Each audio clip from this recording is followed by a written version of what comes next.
Welcome to another wonderful Hannah Miller audiobook. We are excited to have you with us. Before we begin the story, please like and subscribe to our channel and share it with friends. This allows us to continue adding free clean Amish romance audiobooks for you to enjoy. The following title is copyrighted by Hannah Miller, Amish romance author. Now, find a comfortable spot, relax, and enjoy the story. The Missing Twin. Chapter 1. The October sun hung low over Granger's Hill, turning the harvested fields to burnished gold. Vernon Fisher shifted his weight in the passenger seat of the hired van, his single duffel bag resting between his work boots. He had been gone 18 months. The driver made pleasant conversation about the weather and the harvest, but Vernon's responses came slow and careful, his mind already at home. When the white farmhouse appeared beyond the bend, Vernon's chest tightened. The barn needed a fresh coat of paint. The fence along the eastern pasture sagged in 2 places. Small things his father would have tended to buy now if the work had not fallen so heavily on fewer shoulders. "This the place?" the driver asked. "Ja. Thank you kindly." Vernon paid the fare and stepped onto the gravel drive.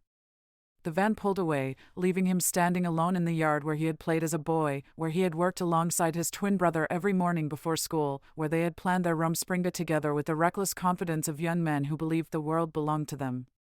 The front door opened before Vernon reached the porch steps. His mother stood framed in the doorway, her hands pressed to her apron, her expression caught between relief and something heavier. Anna Fisher was a small woman, her hair streaked with gray beneath her cap, but her embrace was strong when Vernon climbed the steps. "Welcome home," she whispered against his shoulder. "I have been praying." "I know, ma'am." She released him and stepped back, her eyes searching his face with the scrutiny of a mother who has learned to read silence. "You are well?" "I am well." "And Willis?" Vernon had known the question would come first. It always would, for as long as Willis remained absent. He met his mother's gaze and offered what truth he could without betraying his brother's confidence. "He is well, too. Working steady. He sends his love." Anna's mouth tightened, but she nodded. "Come inside. Your date is in the barn, but he will want to see you." The house smelled of rising bread and the faint lavender his mother kept in sachets throughout the rooms. Vernon set his bag near the stairs and followed her into the kitchen, where she poured him coffee without asking. He sat at the familiar table, running his thumb along a groove in the wood that Willis had carved years ago with a pocket knife, earning them both a sharp scolding. "The bishop has been asking after you both," Anna said, busying herself at the counter though there was nothing that needed tending. "Others, too.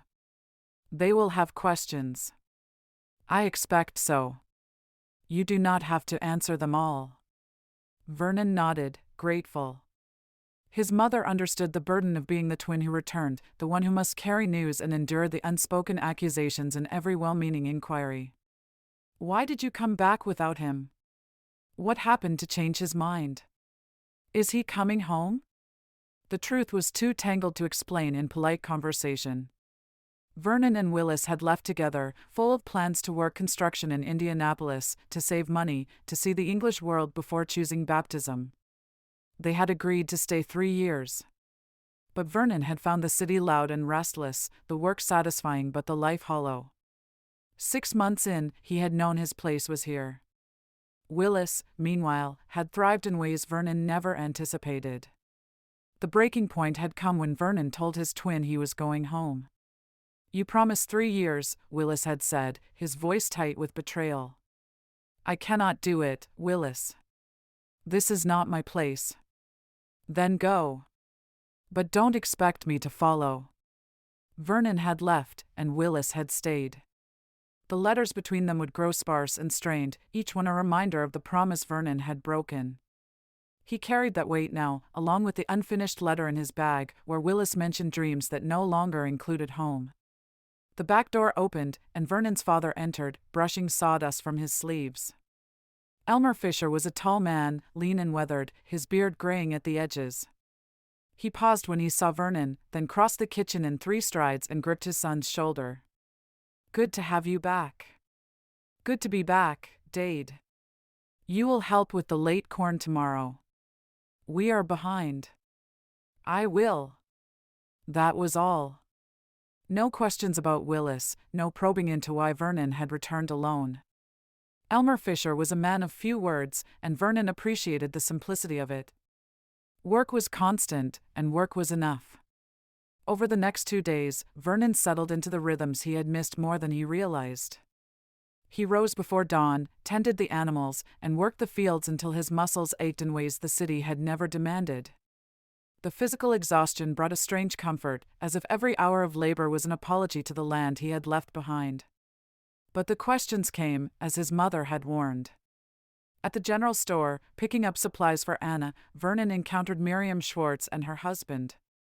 They greeted him warmly, asked about his health, and then Miriam said with careful lightness, "We heard you were home. Will Willis be joining you soon?" "Not just yet," Vernon said, keeping his tone even. Miriam's smile faltered, but she recovered quickly. "Well, we are glad to have you back, Vernon." "Truly." He thanked her and left before more questions could follow. On Sunday, the congregation gathered for worship in the Beeler family's large barn. Vernon sat with the unmarried men, acutely aware of the glances cast his way. Some were curious, others sympathetic, and a few carried the faint edge of judgment. The unspoken question hung in the air, "Where is your brother?"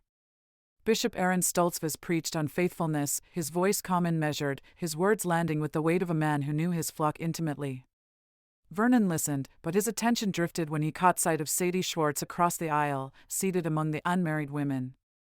She looked thinner than he remembered, her face pale beneath her cap. Her hands rested in her lap, but her fingers twisted the fabric of her apron in a way that suggested restlessness. Vernon had not spoken to her since his return, though he had thought of her often. Sadie had been Willis's before they had left. Not officially courting, but the understanding had been there. Everyone expected them to marry after Rumspringa. Vernon had watched them together, had seen the way Sadie smiled at his brother's easy charm, the way Willis promised her the world with the confidence of someone who believed he could deliver it. Now Willis was not coming back, and Sadie did not know. Or perhaps she did, and Vernon simply had not been the one to tell her. After the service, families lingered to share the meal and visit. Vernon helped set up the tables, his movements automatic, his mind elsewhere. He was carrying a bench toward the barn when he heard her voice. "Vernon Fisher." He turned. Sadie stood a few paces away, her arms crossed, her expression unreadable. "Sadie. I heard you were back." "Jaw." She waited, her gaze steady and searching. Vernon set the bench down and straightened, unsure of what to say. The silence stretched between them, heavy with everything unspoken. Finally, Sadie's voice broke, low and tight. "Is he coming?" Vernon hesitated. He could offer vague reassurances, could tell her Willis was thinking about it, that things were complicated. But Sadie deserved more than that. "No," he said quietly. "He is not." Her expression did not change, but something shifted in her eyes, a flicker of pain, quickly shuddered. She nodded once, as if confirming something she had already known. "Thank you for telling me." She turned and walked away before Vernon could say anything more. He watched her go, his chest tight with a guilt that had nothing to do with his own choices. Willis should have written to her. He should have explained. But his brother had left that burden to Vernon, too.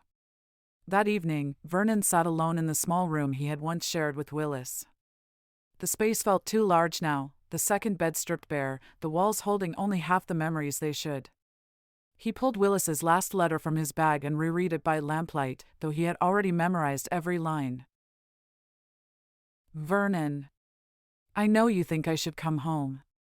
Maybe you are right. But I cannot yet. There is work here, good work, and people who don't care that I am Amish or that I left. They see me for what I do, not what I am supposed to be. I think about the buggy race sometimes. Do you remember planning it? We were going to win together, just once, before we settled down. I still want that. Not the race, exactly. Just the feeling of it. Like we were enough, just as we were. Tell Ma'am I am safe. Tell Dade I am working hard. Do not tell Sadie anything. I will write to her when I am ready. The letter ended there, unfinished, as if Willis had intended to write more but never found the words. Vernon folded it carefully and tucked it back into the envelope. He did not know when Willis would be ready to write to Sadie, or if that day would ever come. The lamp flickered, and Vernon leaned back against the headboard, staring at the empty bed across from him. He had returned home because this was where he belonged. But belonging, he was learning, did not erase the weight of absence. Willis's shadow remained, cast long and unshakable over everything Vernon tried to rebuild. Outside, the October wind rattled the shutters, and somewhere in the distance, a horse whinnied softly. Vernon closed his eyes and prayed for rest, for clarity, for the strength to carry what Willis had left behind. Tomorrow, he would return to work.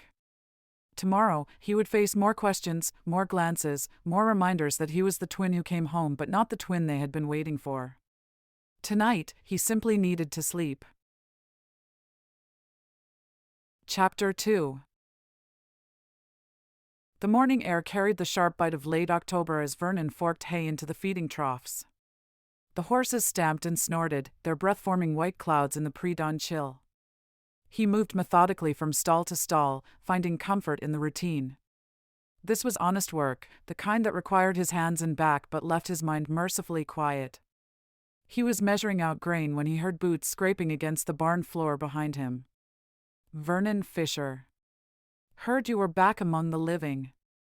Vernon turned to find Eli Lapp leaning against the doorframe, his arms crossed and a grin splitting his face. Eli was 21, broad-shouldered and confident in the easy way of young men who had never questioned their place in the world. He and Willis had been close friends before Rumspringa, both quick to laugh and slow to think about consequences. Eli. Good to see you. And you. Eli stepped into the barn, his eyes scanning the stalls with appreciation. Your Dade keeps fine animals. That bay mare, she is the one Willis was training, Ja? Vernon's hand stilled on the grain bucket. She is. Eli moved closer to the mare's stall, studying her with the critical eye of someone who understood horseflesh. Strong legs.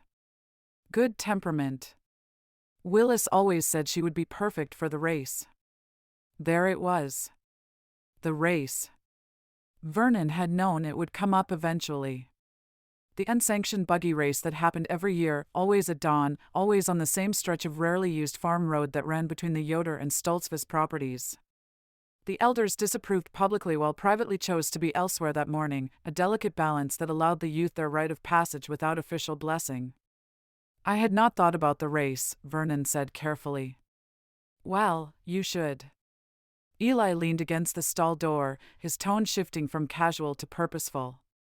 We are planning it for the first Saturday in November. Same as always.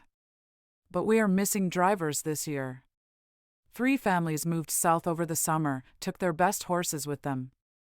Vernon returned to measuring grain, keeping his hands busy. There are others who can drive. Ja, there are. But not with the likes of this mare. Willis spent months training her. She knows the signals, knows the pace.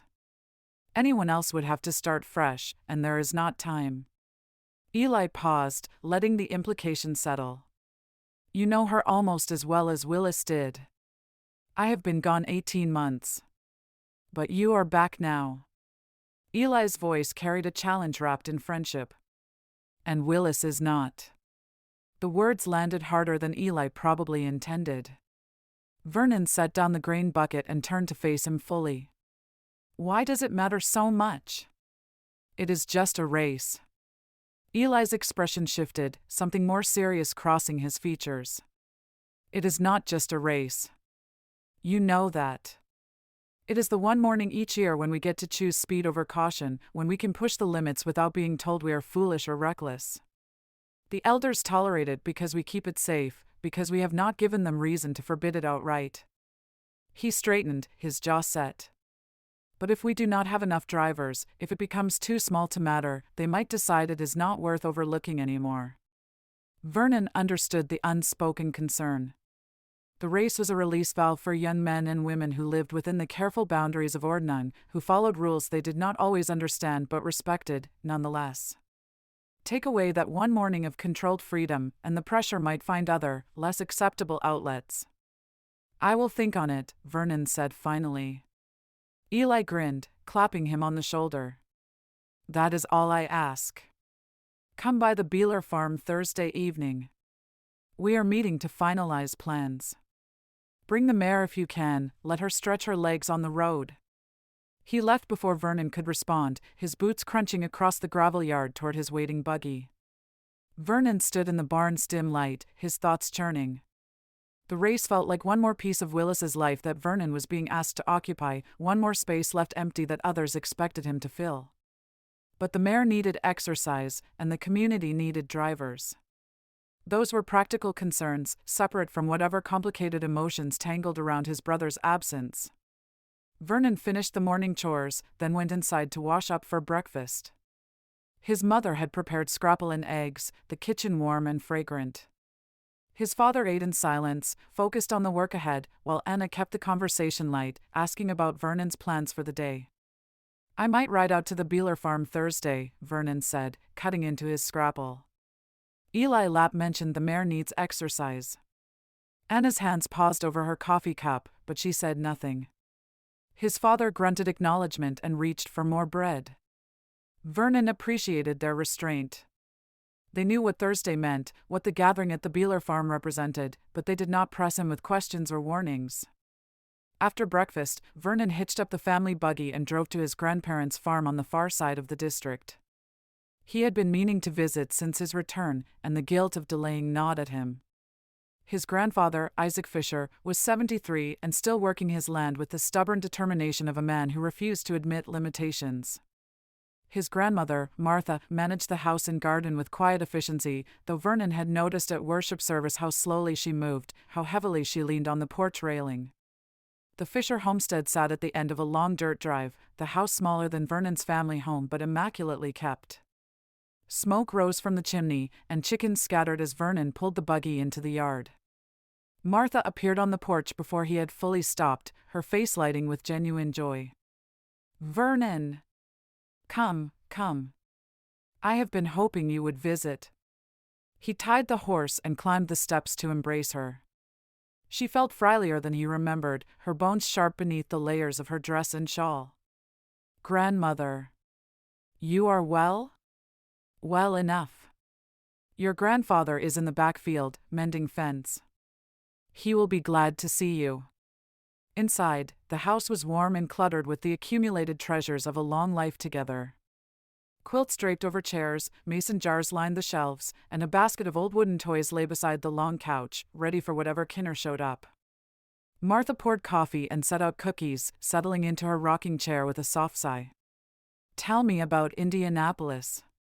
Was it very different? Vernon chose his words carefully, describing the work without dwelling on the reasons he had left. Martha listened, her eyes sharp despite her age, and Vernon suspected she understood more than he said. And Willis? She asked finally. He is staying longer? Jaw. He has good work there. Martha's expression tightened, a flicker of worry crossing her weathered features. Your grandfather misses him. Both of you, but especially Willis. They are alike, those two. Stubborn and proud. Vernon heard the weight behind her words. His grandfather had always been proud, had always insisted on managing his own affairs without help. But Martha's comment suggested something more, some burden Isaac was carrying alone. Is everything all right here, grandmother? She waved a hand dismissively, but her smile did not quite reach her eyes. We are fine. Old, but fine. Your grandfather works too hard, but he will not listen to me. Vernon wanted to press further, but Martha changed the subject, asking about his mother and father, about the harvest, about whether he planned to court anyone now that he was home. He answered patiently, though the last question stirred uncomfortable thoughts of Sadie Schwartz. After an hour, Vernon excused himself to find his grandfather. He followed the fence line toward the back 40, where he spotted Isaac's stooped figure working with posts and wire. The old man looked up as Vernon approached, his face breaking into a rare smile. "Vernon, boy. About time you showed your face." They embraced briefly, and Vernon took the wire cutters from his grandfather's hands. "Let me help. I can manage." "I know you can. But I am here now." They worked side by side, Isaac directing while Vernon did the heavier lifting. The old man's hands were gnarled with arthritis, his movements slower than Vernon remembered. But his mind was sharp, his instructions precise, and Vernon fell into the rhythm of their shared work. "Heard Eli Lapp came by your place this morning," Isaac said after a while. "Word travels fast in Granger's Hill. He wants me to drive in the race." Isaac grunted, hammering a staple into the post with more force than necessary. "And will you?" "I have not decided." Willis would have jumped at the chance. "I am not Willis." Isaac paused, looking at Vernon with an expression that was hard to read. "No, you are not. You are steadier. More like your father." He returned to his work, his voice quieter. "That is not a bad thing, Vernon. Steady matters." They finished the fence as the sun climbed higher, warming the October chill. Isaac clapped Vernon on the shoulder, a rare gesture of affection, and they walked back to the house together. Martha insisted Vernon stay for the midday meal, and he did not refuse. Over soup and bread, Isaac mentioned in passing that he was considering selling off some equipment he no longer used. Vernon's attention sharpened. His grandfather had always been meticulous about maintaining his tools, about keeping everything in working order. Selling equipment suggested financial pressure, though Isaac's tone was carefully casual. Vernon said nothing, but the observation lodged in his mind, another piece of a puzzle he was beginning to see. His grandparents were proud people, the kind who would suffer quietly rather than ask for help. But if they were struggling, if the farm was becoming too much, someone needed to notice. When Vernon finally left, Martha walked him to the buggy, her hand resting lightly on his arm. "Visit again soon," she said. "And Vernon? Do not let guilt drive your choices. You came home because this is where you belong. That is enough." Her words stayed with him on the drive back, mingling with Eli's challenge and his grandfather's observation. Vernon had returned to Granger's Hill believing he could simply slip back into the life he had left, but he was learning that absence created spaces that did not fill easily. Willis's shadow followed him everywhere, and people looked at Vernon expecting answers, explanations, or substitutions he was not sure he could provide. Thursday evening arrived sooner than Vernon wanted. He brought the bay mare out of her stall, grooming her carefully before hitching her to the buggy. She was strong and responsive, her movements fluid as they drove toward the Beeler farm. Willis had done good work with her, and Vernon felt a pang of regret that his brother would never see the horse race. The Beeler farm was already crowded with buggies when Vernon arrived. Young men and women gathered in clusters, their voices carrying the excitement of something anticipated but not quite approved. Eli stood near the barn, clearly in charge, directing people toward the road where they would walk the race route together. Vernon tied the mare and joined the group, recognizing most faces from worship services. There were nods and greetings, some warmer than others. A few of the young men eyed the mare with obvious appreciation. "That is Willis Fisher's horse," one of them said. "She is fast." "She is Vernon's horse now," Eli corrected, his tone brooking no argument. "And Vernon is considering driving her in the race." All eyes turned to Vernon. He felt the weight of their expectations, the way they measured him against memories of his twin. Willis would have been animated by now, joking and making bold predictions about winning. Vernon simply stood, quiet and uncomfortable, wishing he were anywhere else. "We should walk the route," Eli said, breaking the tension. "Everyone needs to know the turns, where the road narrows, where to be careful." The group moved together down the farm lane toward the main road. Vernon walked near the back, listening as Eli explained the course. It was roughly 2 miles, starting at the bend near the Yoder property and ending at the old stone bridge that crossed Miller's Creek. The road was flat for the first mile, then rose gradually before dropping into a sharp curve just before the bridge. "That curve is where accidents happen," Eli said, his voice serious. "You have to slow before it, not during. Anyone who misjudges will end up in the ditch or worse."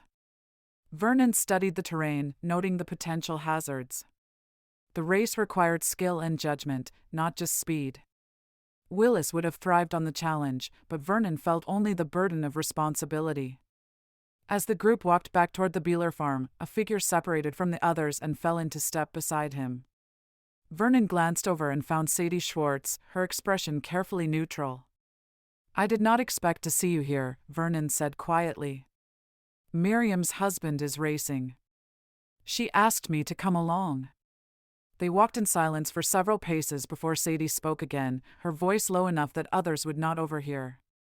"Eli says you are driving Willis's horse." "I have not decided yet." "You should."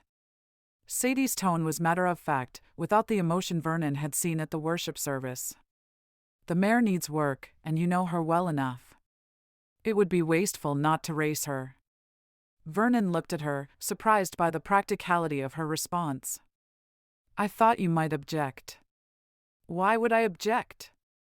Sadie's gaze remained forward, her hands clasped in front of her. "Willis is not coming back to race her.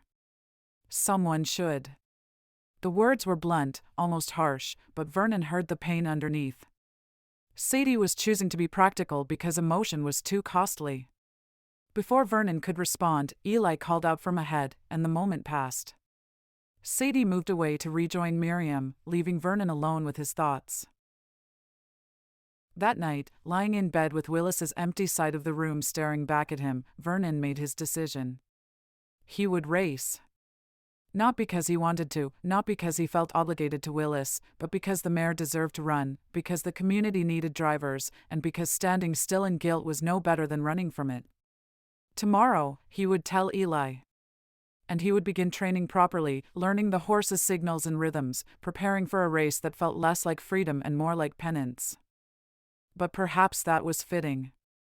Perhaps this was how Vernon would finally stop living in his brother's shadow and start living in his own light, one careful choice at a time.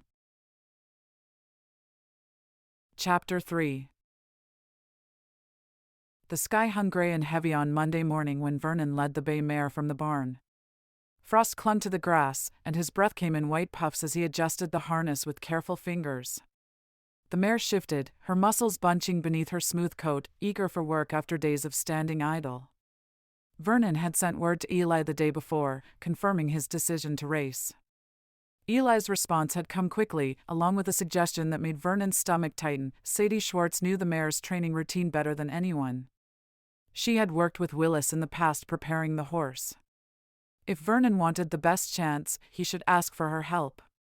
The logic was sound, even if the situation was complicated.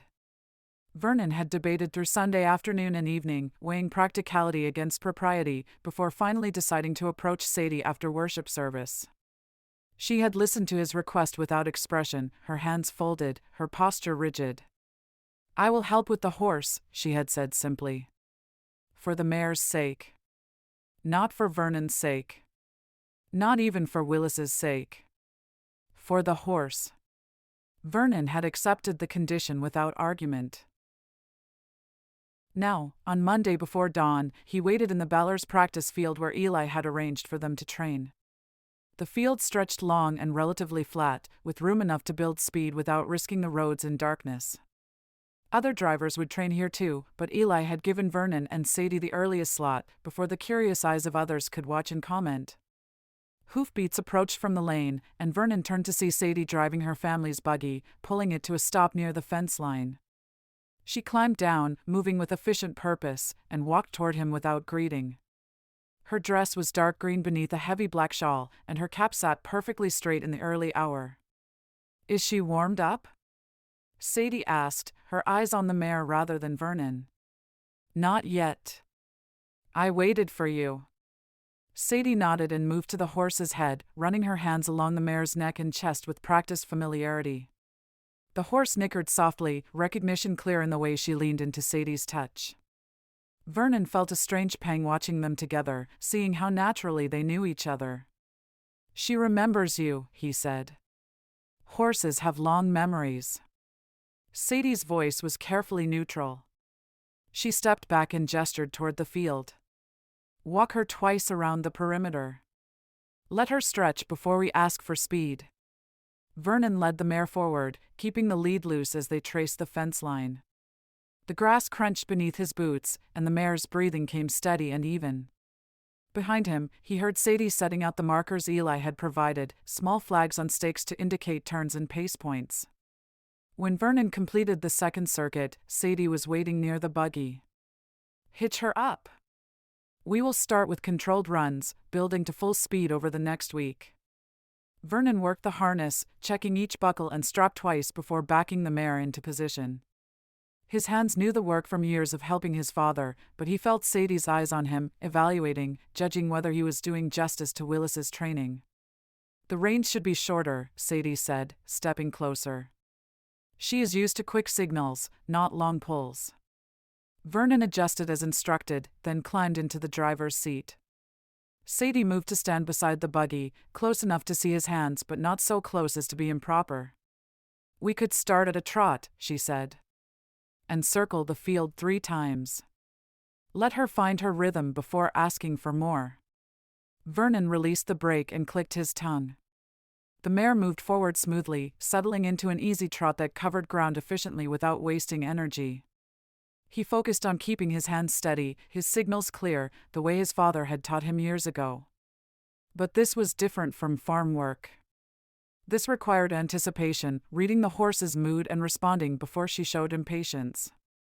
They completed the first circuit, then the second. On the third, Vernon felt the mare's eagerness building, the way she wanted to stretch into a faster pace. He held her back, maintaining control, and when they returned to where Sadie stood, Sadie smiled. "Good. Now we take her to the far end and bring her back at a canter. Not full speed, though. Maybe just enough to feel how she carries the buggy at pace." Vernon drove to the far markers, turned, and gave the mare her head. She leaped forward with obvious joy, her hooves drumming against the hard ground. The buggy swayed slightly on the uneven field, and Vernon adjusted his weight, learning how to balance the load. Wind stung his face, and his hands tightened on the reins as they approached the halfway point. "Easy," he murmured. "Easy now." The mare responded to his voice, slowing as they neared Sadie.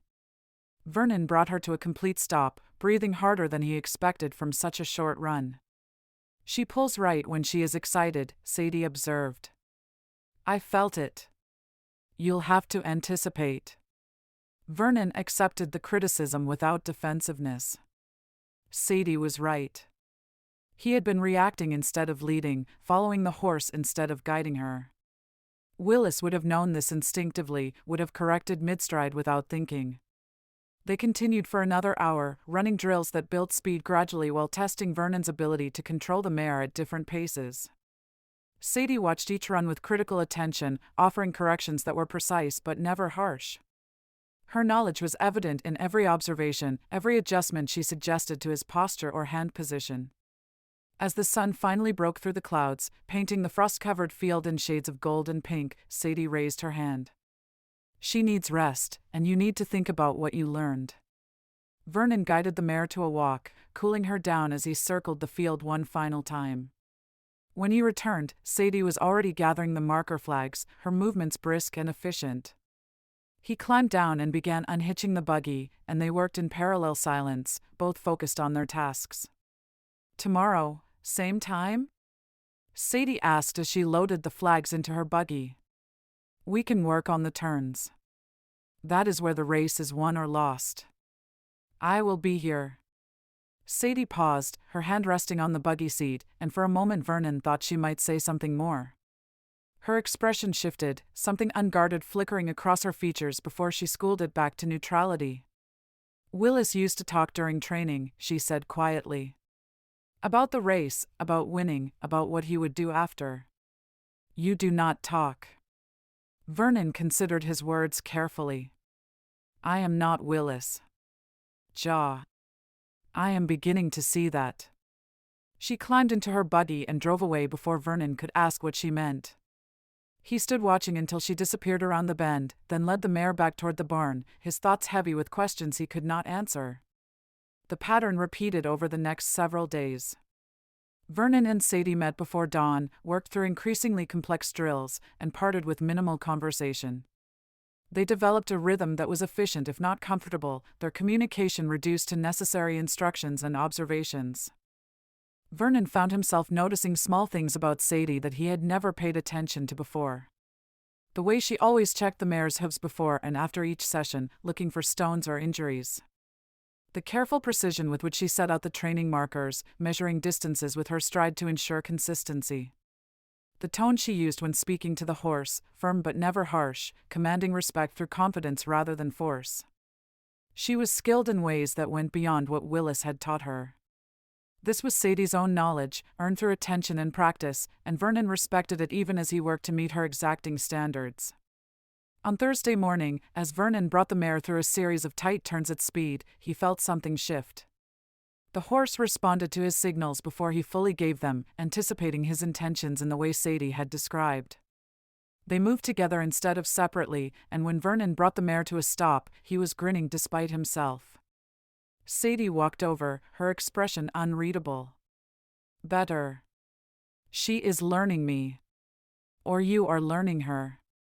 Sadie reached up to stroke the mare's neck, and the horse nuzzled her shoulder affectionately. Willis was always too confident. He assumed she would follow because he wanted her to. You ask instead of demanding. She appreciates that. Vernon dismounted and stood beside Sadie, both focused on the horse rather than each other. The observation felt significant, though Vernon was not sure why. It was the first time Sadie had compared him to Willis without making Vernon feel like he was falling short. Did you hear from him? Vernon asked suddenly. After I left Indianapolis? Sadie's hand stilled on the mare's neck. Yes. What did he say? She was quiet for so long that Vernon thought she might not answer. When she finally spoke, her voice was careful, as if she was measuring each word. He said you broke your promise. That you left him alone in a place you had agreed to face together. Sadie glanced at Vernon, her eyes searching his face. But he also said he understood why. He said you were never meant to be there, that it could have broken something in you to stay. Vernon's chest tightened. Willis had been angry when Vernon left, had accused him of betrayal and cowardice. But apparently, beneath the anger, his brother had understood better than Vernon realized. I didn't want to break my promise, Vernon said quietly. But I could not keep it. Not and remain myself. Sadie nodded slowly. Faith is not always about keeping promises. Sometimes it is about knowing which promises you can keep and which you cannot.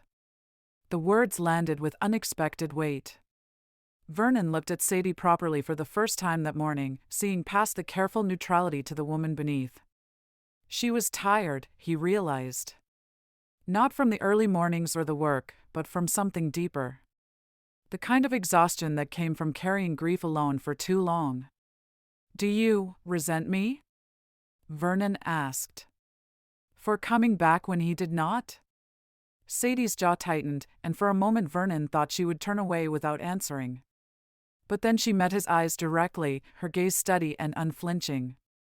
I resent that Willia did not give me a choice. That he decided my future without including me in the decision. She paused, her voice dropping. Whether you are here or not does not change that. Vernon understood. Sadie's anger was not about him. It was about being left behind, about promises broken and futures erased without consultation or explanation. Vernon was simply a reminder of what she had lost, another Fisher brother walking through her life when the one she wanted had chosen to stay away. They finished the morning session in silence, both retreating behind familiar walls. But something had shifted between them, a small crack in the careful distance they maintained. It was not friendship, exactly. But it was acknowledgement. They had both been hurt by Willis's choices, and that shared wound created a strange kind of understanding. After Sadie left, Vernon drove the mare to his grandparents' farm. He had been thinking about them constantly since his last visit, troubled by the signs of financial strain he had noticed. Today, he arrived unannounced, pulling into the yard just as his grandfather emerged from the barn carrying a broken harness. "Vernon. Twice in 1 week. Your grandmother will think it is Christmas. I came to help with whatever needs doing." Isaac studied him with shrewd eyes. "And what makes you think I need help?" "Because I have eyes, grandfather. And because I am not too proud to notice." The old man's expression hardened, but he did not argue. He simply turned and walked back into the barn, and Vernon followed. They worked together for the next 3 hours, repairing equipment, reorganizing the storage area, and cleaning out stalls that had been neglected for too long. Isaac's hands trembled when he tried to thread wire through the harness repair, and Vernon gently took over without comment.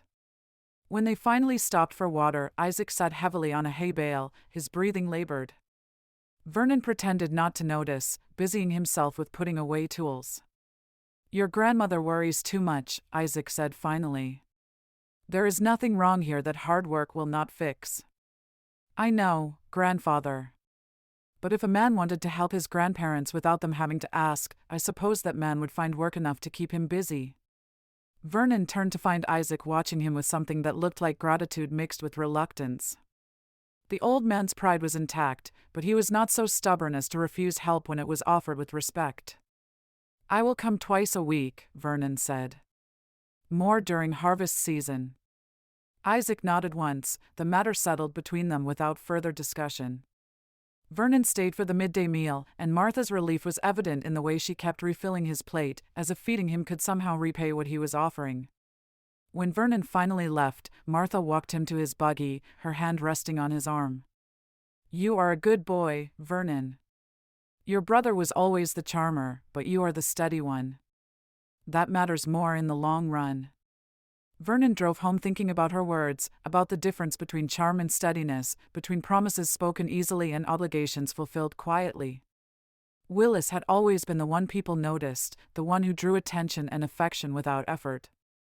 Vernon had been content to stand in that shadow, to be the quieter twin who did not mind being overlooked. But now Willis was gone, and Vernon was learning that steadiness had its own value. It might not inspire the same excitement, might not make hearts race or draw admiring glances. But it could be trusted. It could be counted on. And perhaps, for some people, that was enough. That evening, as Vernon sat at the kitchen table helping his mother snap beans for canning, he thought about Sadie's careful distance, about the way she spoke to the mayor with more warmth than she showed him. He wondered if she would ever see him as more than Willis's replacement, if there would come a time when she looked at him and saw Vernon instead of the brother who was not there. It seemed unlikely. But then again, Vernon had learned that unlikely things sometimes happened if a person was patient enough to wait for them. He finished the beans and went upstairs to bed, where Willis's last letter still lay in the drawer of the nightstand. Vernon did not read it again. He already knew what it said, already carried the weight of those unfinished words. Tomorrow would bring another training session, another morning of careful silence and precise corrections. Vernon would show up, as he always did, and slowly, incrementally, he would learn to be good enough at something Willis had made look effortless. Chapter 4. November arrived with cold rain that turned the training field to mud. Vernon stood at the barn door watching water stream from the roof, knowing the morning session would be cancelled. The race was 2 weeks away, and every lost day of preparation made him more aware of how much ground he still needed to cover. The mare stamped restlessly in her stall, sensing Vernon's tension. He had grown attached to the animal over the past 2 weeks, had learned her particular quirks and preferences. She liked having her ears scratched before work, disliked sudden loud noises, and always tested a new driver's resolve in the first few minutes of handling. Vernon had passed that test, though not as smoothly as Willis would have. Everything came back to Willis. Every compliment Vernon received carried the unspoken comparison. Every criticism reminded him that his brother had done it better, faster, more naturally. The weight of it pressed on Vernon constantly, a burden he could not set down no matter how hard he worked. By afternoon, the rain had slowed to a drizzle, and Vernon decided to visit town for supplies his mother needed. The general store was quiet, most people staying home in the damp weather. Vernon gathered flour, sugar, and thread, adding a bag of peppermints his mother favored, though she never asked for them. He was waiting at the counter when he overheard two young women talking near the fabric display. He recognized them from worship services but did not know their names well. Their voices carried clearly in the nearly empty store. "Did you see Vernon Fisher at the Beeler farm last week? Training Willis's horse like he owns it. Well, Willis is not coming back. Someone has to race her. But it feels wrong somehow. Like he is trying to replace his brother. Maybe he is better than Willis. Did you think of that? Better?" The first voice held skepticism. Vernon is steady enough, but he does not have Willis's fire. Everyone says so. Vernon's hands tightened on the basket handle. He should walk away, should not listen to gossip that was none of his concern. But his feet would not move. "I heard Sadie Schwartz is helping him train," the second voice continued, dropping lower. "Poor thing. First Willis leaves her, now she has to spend her mornings with his twin. It must be vexing. Or maybe she prefers Vernon. He is the responsible one, after all. The one who came home. Responsible does not make a girl's heart race, though, does it?" They dissolved into quiet laughter, and Vernon forced himself to move forward, to complete his purchase and leave with as much dignity as he could muster. The shopkeeper, an older man named Jacob Hostetler, gave him a sympathetic look as he counted out change. "Pay no mind to foolish talk," Jacob said quietly. "Young people always find something to whisper about." Vernon thanked him and left, but the conversation followed him home. The words burrowed under his skin, confirming fears he had tried to ignore. He was stepping into Willis's life, occupying spaces meant for his brother, and people noticed. People judged. The next morning dawned clear and cold, perfect conditions for training. Vernon arrived at the practice field to find Sadie already there, setting out markers with her usual precision. She glanced up as he approached, her expression unreadable. "The ground is still soft from yesterday's rain," she said by way of greeting. "We will work on control rather than speed. The turns will be unpredictable." They ran through the basic drills, the mare responding well despite the challenging footing. Vernon focused on maintaining steady contact with the reins, on reading the horse's signals before she showed uncertainty. He was improving, he knew that much. But improvement felt hollow when measured against an absent standard. After the fourth circuit, as Vernon brought the mare to a walk to cool down, Sadie's voice cut through his thoughts. "Your hands are too tight today." Vernon glanced at his grip on the reins, then deliberately loosened his fingers. "Better?" "Better." Sadie walked alongside the buggy as Vernon completed the cooling circuit. "But tightness in your hands means tightness in your mind. What is troubling you?" Vernon considered deflecting, offering some excuse about the weather or the upcoming race. But Sadie had been honest with him about her grief, about her anger at Willis. Perhaps he owed her the same honesty. "I overheard people talking yesterday. In town. They said I am trying to replace Willis." Sadie was quiet for several strides. When she spoke, her voice was carefully measured. "And are you?" The question struck harder than Vernon expected. "No. I am trying to race a horse that needs racing. You are doing it in Willis's place. With Willis's horse. With the woman Willis left behind." Sadie stopped walking, and Vernon pulled the mare to a halt. "Can you not see how it looks?" Vernon climbed down from the buggy, suddenly needing to stand on level ground with her. "I did not ask for any of this, Sadie. I came home because home is where I belong. Everything else was decided by others, pressed on me because I am here, and Willis is not. And that makes you angry." It does. I am angry that I cannot be myself. That everything I do is measured against my brother, judged by his absence." Vernon's voice rose despite his attempt at control. I am angry that no one sees me at all. They only see the twin who returned instead of the twin who stayed away. Sadie's expression shifted, something softening in her eyes. I see you, Vernon. Do you? Or do you see Willis's replacement? The words came out harsher than Vernon intended, sharpened by frustration and the weight of weeks spent trying to prove himself. Sadie flinched as if struck, and Vernon immediately regretted his tone. I am sorry. That was unfair. No. Sadie shook her head slowly. You are right to ask. She turned away, her arms wrapping around herself against the cold. When I first agreed to help train the mare, it was because I could not bear the thought of her standing idle. Willis loved this horse, and someone needed to honor that. And now? Now I help because you are trying. Because you show up every morning even though maybe you'd rather not. Because you do not make promises you cannot keep. Sadie's voice grew quieter. Those are not Willis's qualities, Vernon. They are yours. Vernon felt something loosen in his chest, a tension he had not realized he was carrying. The people in town do not see it that way. The people in town do not matter. Sadie turned back to face him, her expression fierce. What matters is that you know who you are. What matters is that you stop living in your brother's shadow and start living in your own light. The words echoed what Vernon's grandmother had said, what his father had implied through silence. But hearing them from Sadie carried different weight.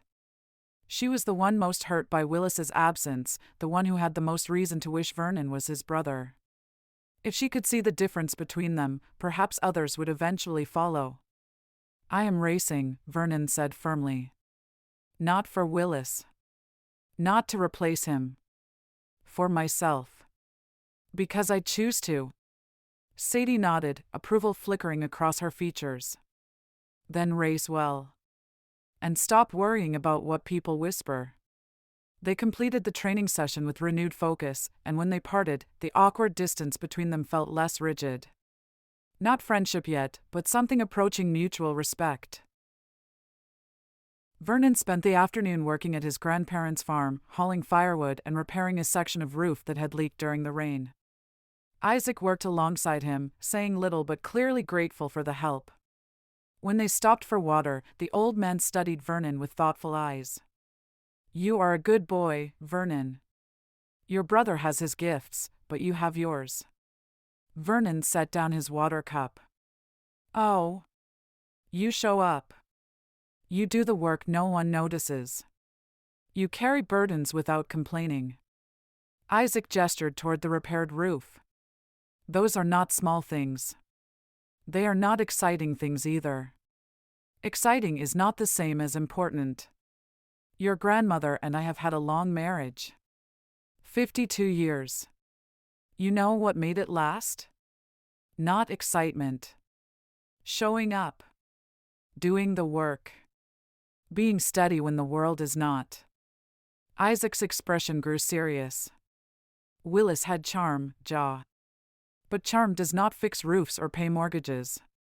Steady does that. The mention of mortgages caught Vernon's attention, confirming his suspicions about his grandparents' financial situation. But before he could ask, Isaac stood and returned to work, the subject clearly closed. Vernon drove home as evening approached, his grandfather's words mixing with Sadie's and the overheard gossip from the store. Everyone had opinions about who Vernon was, about how he compared to Willis. But none of them seemed to agree, which suggested that perhaps none of them truly knew. At home, his mother had prepared pot roast and potatoes, the kitchen warm and fragrant. His father came in from the barn, and they ate together in comfortable quiet. Vernon appreciated the lack of questions, the absence of expectations. His parents asked only that he be present and helpful, nothing more. After supper, Vernon retreated to his room to read before sleep. He was settling into bed when he heard voices drifting through the window from the yard below. His parents, speaking quietly as they finished evening chores. The boy works too hard, his father said. He is trying to be two sons instead of one. He is trying to prove himself, his mother replied. Let him find his own way, Elmer. Pushing will only make it harder. Their voices faded as they moved toward the house, but Vernon lay awake long after, thinking about their words. Was he trying to be two sons? Or was he simply trying to be himself in a world that kept insisting he be someone else? The following Sunday, Vernon sat through worship service acutely aware of the eyes on him. People were kind, as they always were, but their kindness carried curiosity. After the service, during the shared meal, several older women approached Anna to ask about Willis, their concern genuine but their questions persistent. Has he written? Does he plan to return for Christmas? Is he well? Anna answered with patient grace, offering what little information she had while protecting Willis's privacy. Vernon watched her navigate the questions with admiration, wishing he had her skill at deflecting without offending. He was helping set up tables when Sadie Schwartz approached. She was Sadie's closest friend, a young woman of 23 who had married Levi Schwartz 2 years earlier. Vernon knew her mostly through reputation, practical, kind, and fiercely loyal to those she cared about. Vernon, may I speak with you briefly? Vernon set down the bench he was carrying. Of course. Miriam glanced around, ensuring privacy, then spoke quietly. I wanted to thank you for working with Sadie. She has been struggling since Willis left, and having purpose in the mornings has helped her. She is an excellent trainer. I am grateful for her help. She is skilled. But more than that, she is carrying too much alone. Miriam's expression grew concerned. She does not talk about her pain, not even to me. She works and prays and pretends everything is fine, but I see her exhaustion. I see how thin she has become, how she startles at sudden sounds. Vernon felt uncomfortable discussing Sadie with her friend, but Miriam's worry was evident and sincere. I do not know how to help her, he admitted. She keeps careful distance. Just continue as you are. Sadie needs to learn that not all men make promises they cannot keep. Miriam hesitated, then added, and Vernon? Do not let her push you away entirely. She does that when she is hurting, and it only makes things worse. Before Vernon could respond, Miriam's husband called for her, and she excused herself with a gentle smile. Vernon stood watching her rejoin her family, troubled by her observations. He had noticed Sadie's exhaustion but attributed it to early mornings and difficult work. Now he wondered if there was more beneath the surface, grief that ran deeper than he had recognized. That afternoon, Vernon sought out Bishop Stoltzfus, finding the older man sitting beneath a large oak tree, his Bible open on his lap. Bishop, may I ask you something? Of course, Vernon. Sit. Vernon settled onto the ground beside the bishop's chair. How do you live with guilt that will not leave? When you know you have hurt someone, even if you did not mean to? Bishop Stoltzfus closed his Bible, marking his place with a length of ribbon. You speak of your brother. I broke our agreement when I came home early. He stayed in Indianapolis partly because of that choice, and now Sadie suffers because he did not return. Do you believe you should have stayed in the English world to keep a promise that would have destroyed your faith? Vernon looked up, startled by the directness of the question. I don't know. Then let me tell you what I see. The bishop's voice was gentle but firm. I see a young man who chose faithfulness to his calling over faithfulness to a brother's plan. Those two loyalties cannot always live together, Vernon. When they conflict, you must choose which matters more. But my choice hurt others. All choices carry consequences, some of them painful. But intention matters. You did not leave to hurt Willis. You left because staying would have hurt you. Bishop Stoltzfus leaned forward slightly. God does not ask us to sacrifice our souls for other people's comfort. He asks us to be honest about who we are and where we belong. Vernon sat with those words, feeling their weight. People say I am trying to replace Willis. And what do you say? I say I am trying to be myself.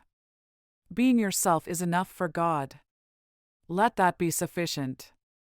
The bishop placed a weathered hand on Vernon's shoulder. You cannot control what others think or whisper. You can only control who you choose to be. Be that man with integrity and let the rest fall away. Vernon thanked the bishop and left feeling lighter, as if some burden had been named and therefore diminished. He could not change people's perceptions or comparisons, but he could refuse to live according to their expectations.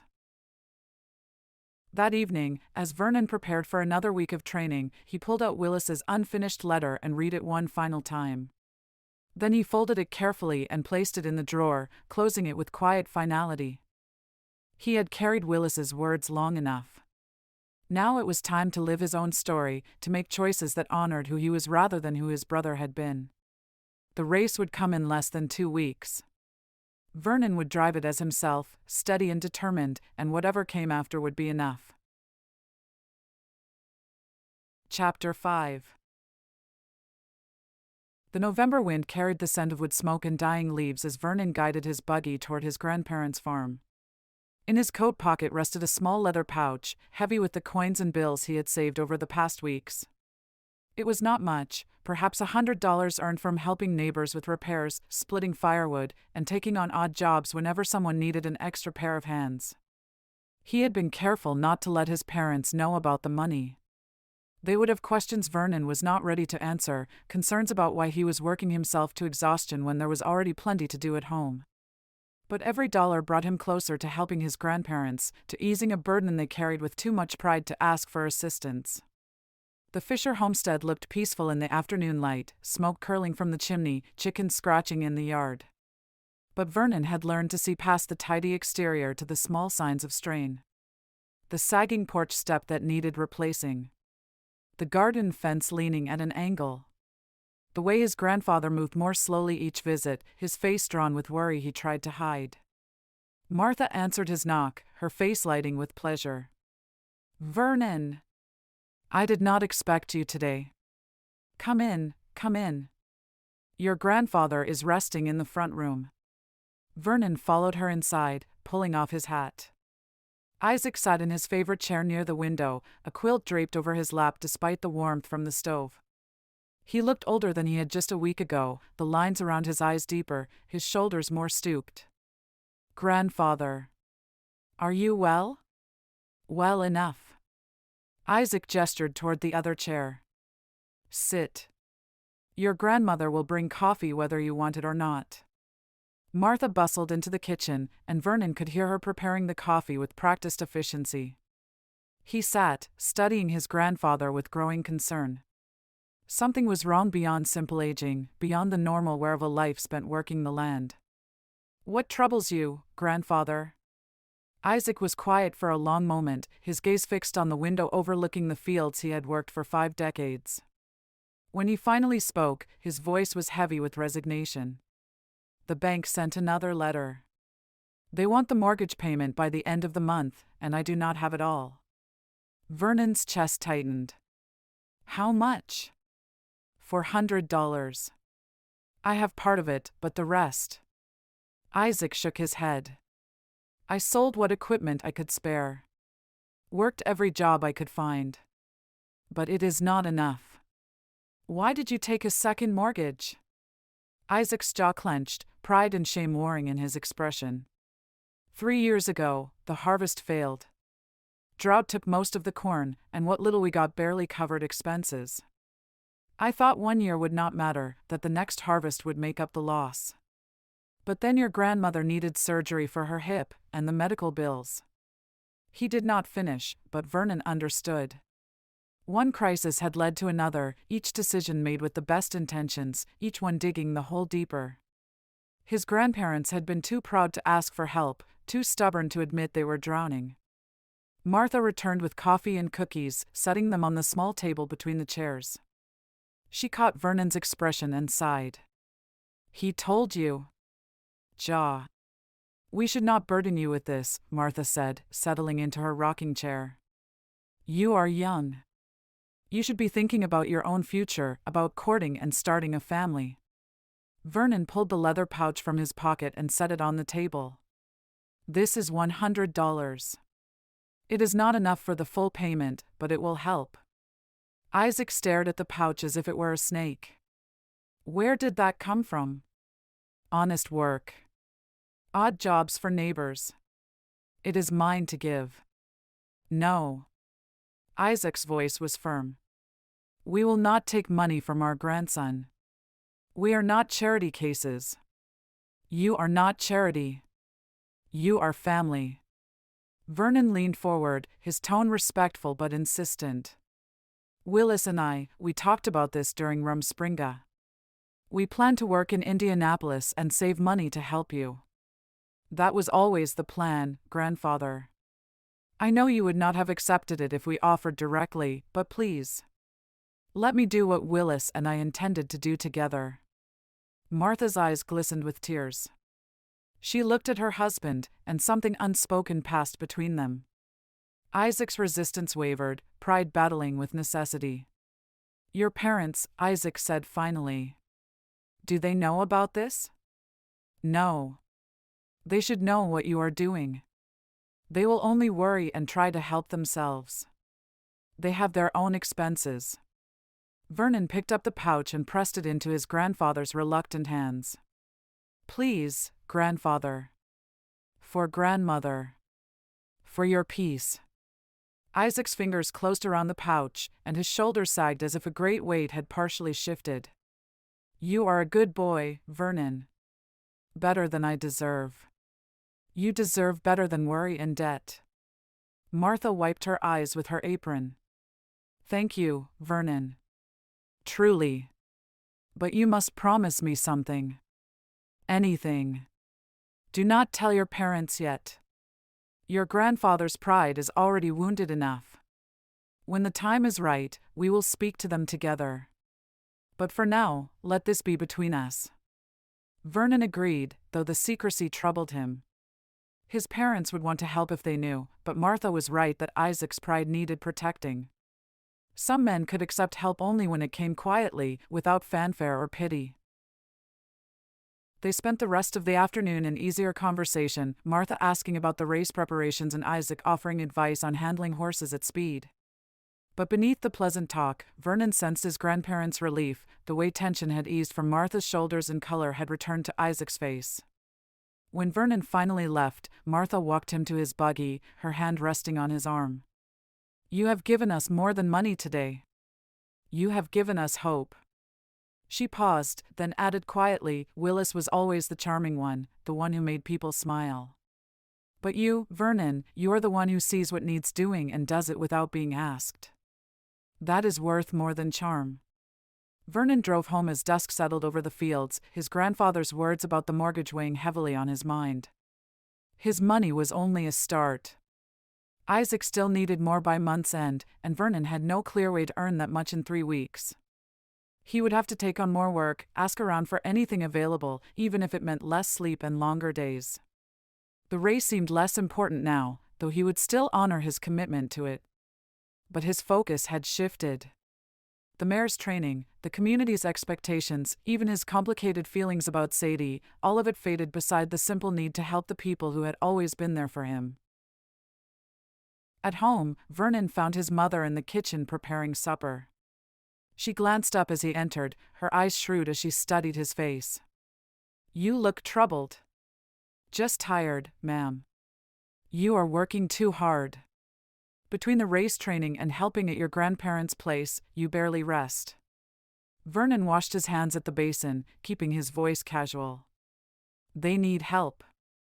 I am glad to give it. Anna set down her paring knife and turned to face him fully. Vernon, what is happening at your grandparents' farm? The directness of the question caught Vernon off guard. His mother had always been perceptive, able to read her sons with unsettling accuracy. He considered deflecting, but lying to her felt wrong. They are struggling, ma'am. Financially. But they made me promise not to tell you yet. Anna's expression tightened with concern and frustration. How bad is it? Bad enough that I am trying to help however I can. Your father and I could contribute. We have some savings. I know. But grandfather would not accept it. His pride. Vernon trailed off, knowing his mother understood. Let me handle it for now. If it becomes more than I can manage, I will tell you. Anna studied him for a long moment, then nodded reluctantly. You are a good son, Vernon. But do not carry this alone. Pride is a poor reason to refuse help when help is needed. They finished preparing supper together, and when the family gathered to eat, Vernon was grateful for his father's silence, for the absence of probing questions. But as they bowed their heads for the blessing, Vernon added his own silent prayer, for his grandparents, for guidance about how to earn more money, and for the strength to carry burdens. The next morning, Vernon arrived at the training field to find Sadie already there, though the sun had barely cleared the horizon. She began checking the mare's hooves, her movements efficient despite the early hour. You are earlier than usual, Vernon observed. Could not sleep. Sadie straightened, brushing dirt from her hands. Too much thinking. About? She hesitated, then spoke with unusual candor. About everything. Willis. The race.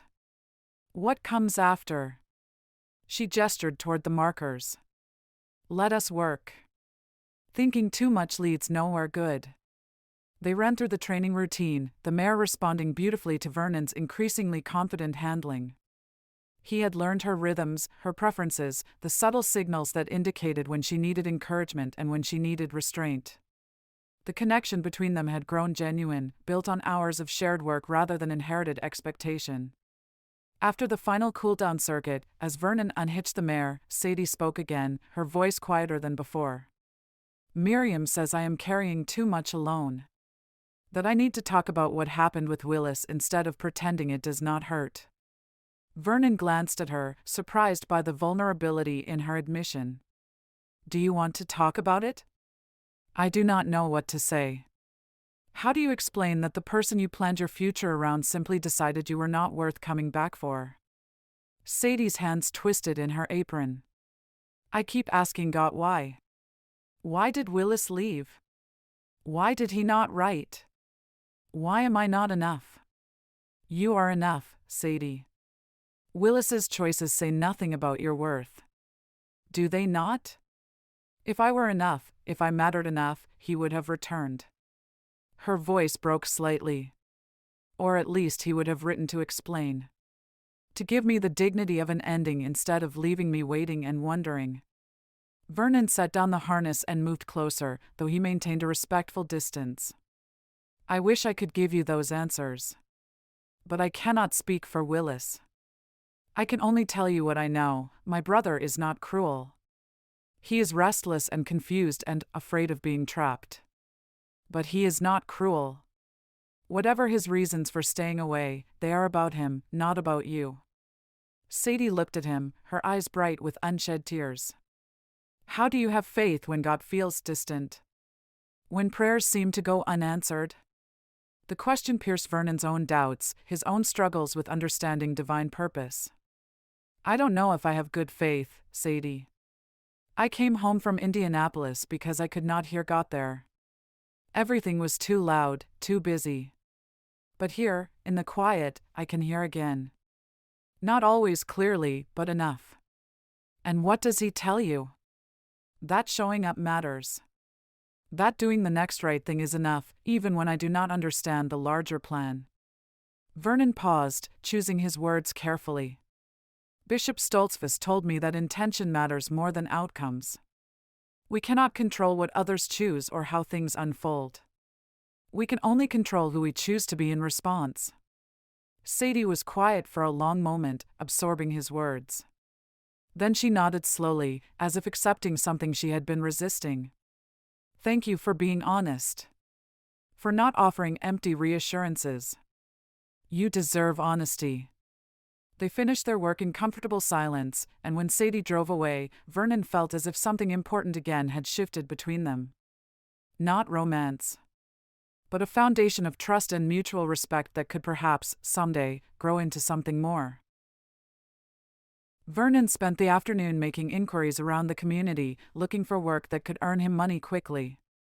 He found a few small jobs, mending fences for the Yoder family, helping the Millers repair their barn door, clearing brush for an elderly widow who could no longer manage heavy work herself. The jobs paid little individually, but together they added up. Vernon kept careful track of every dollar, storing the money in a tin box hidden beneath his bed. By the end of the week, he had earned another chunk of money. Still not enough, but closer. On Sunday after worship, Vernon noticed his grandparents speaking quietly with Bishop Stoltzfus near the barn. Isaac's expression was strained, and Martha's hands clutched a handkerchief. Vernon's stomach tightened with worry. Had the bank demanded immediate payment? Had the situation worsened? He started toward them, but his mother's hand on his arm stopped him. Let the bishop handle it, Vernon. Sometimes these matters require wisdom beyond what family can provide. Vernon nodded reluctantly and turned away, though anxiety gnawed at him throughout the rest of the afternoon. When he finally returned home that evening, he found his father waiting for him in the barn. Your grandparents spoke to the bishop about their mortgage, Elmer said without preamble. The bishop suggested the community might help if the need was made known. Grandfather would never agree to that. His pride will have to bend. The bishop made it clear that accepting help is not weakness. It is wisdom. Elmer's expression softened slightly. You have been helping them, Ja? As much as I can. Good. But you cannot carry this alone. The community is stronger together than any one person is apart. Let the bishop organize what needs organizing. Vernon wanted to argue, wanted to insist he could handle it himself. But his father was right. Some burdens were too heavy for one person, no matter how determined. Pride might resist asking for help, but refusing help when it was offered with love accomplished nothing except further suffering. That night, Vernon counted his savings again. Not enough, but something. He would give it to his grandfather regardless of what the community decided, would honor the commitment he and Willis had made even if Willis was not there to share the burden. Outside his window, the November stars shone cold and distant. Vernon thought about faith and doubt, about prayers that felt unanswered and burdens that felt too heavy. He thought about Sadie's question, about how to believe when God seemed far away.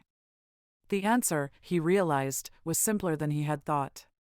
Faith was not about feeling close to God every moment. It was about continuing forward even when feeling was absent, trusting that the path beneath your feet would lead somewhere good even when you could not see the destination. Vernon closed his eyes and prayed, not for easy answers or quick solutions, but for the strength to keep walking, one steady step at a time.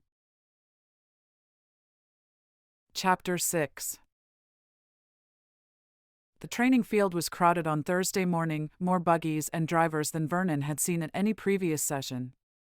Eli had organized a practice run for all the racers, wanting everyone to experience the actual race conditions before the event itself.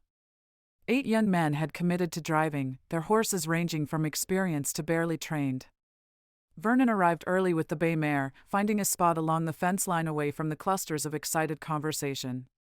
The mare sensed the energy in the air, her ears swiveling toward the other horses, her muscles tense with anticipation.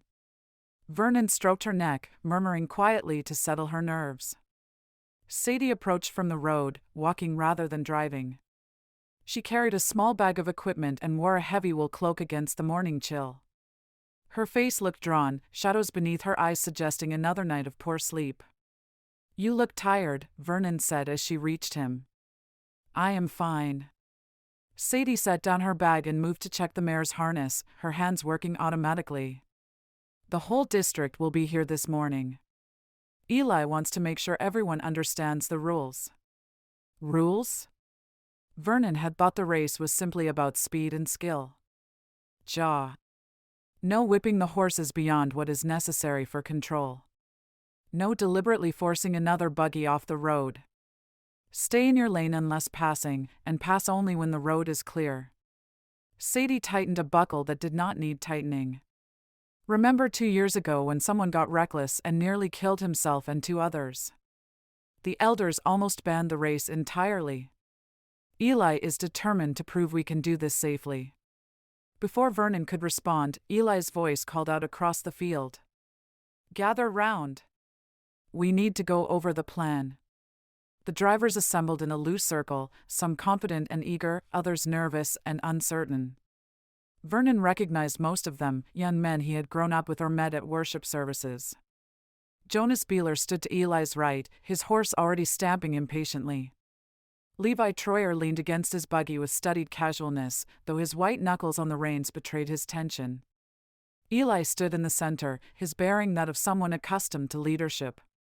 "We will run the full course this morning, all 8 of you together. Not racing for position, just learning the road at speed. Stay staggered, give each other space. The point is to practice, not to win." "What if someone pulls ahead?" Jonas asked. "Do we hold back?" "Use judgment. If your horse wants to run and the road is clear, let them. But if you see someone struggling or losing control, you slow down and give space. This is not the real race. No one needs to prove anything today." Vernon listened carefully, memorizing the instructions. He had driven the practice field dozens of times now, but never with other buggies around, never with the unpredictability of multiple drivers making split-second decisions simultaneously. Sadie stood beside him, close enough that her shoulder nearly brushed his arm. She was watching the other horses with critical attention, likely assessing their training and temperament. "That gray gelding," she murmured, nodding toward Levi Troyer's horse. "He is too green for this. See how he shies at every sudden movement?" Vernon studied the gray. Sadie was right.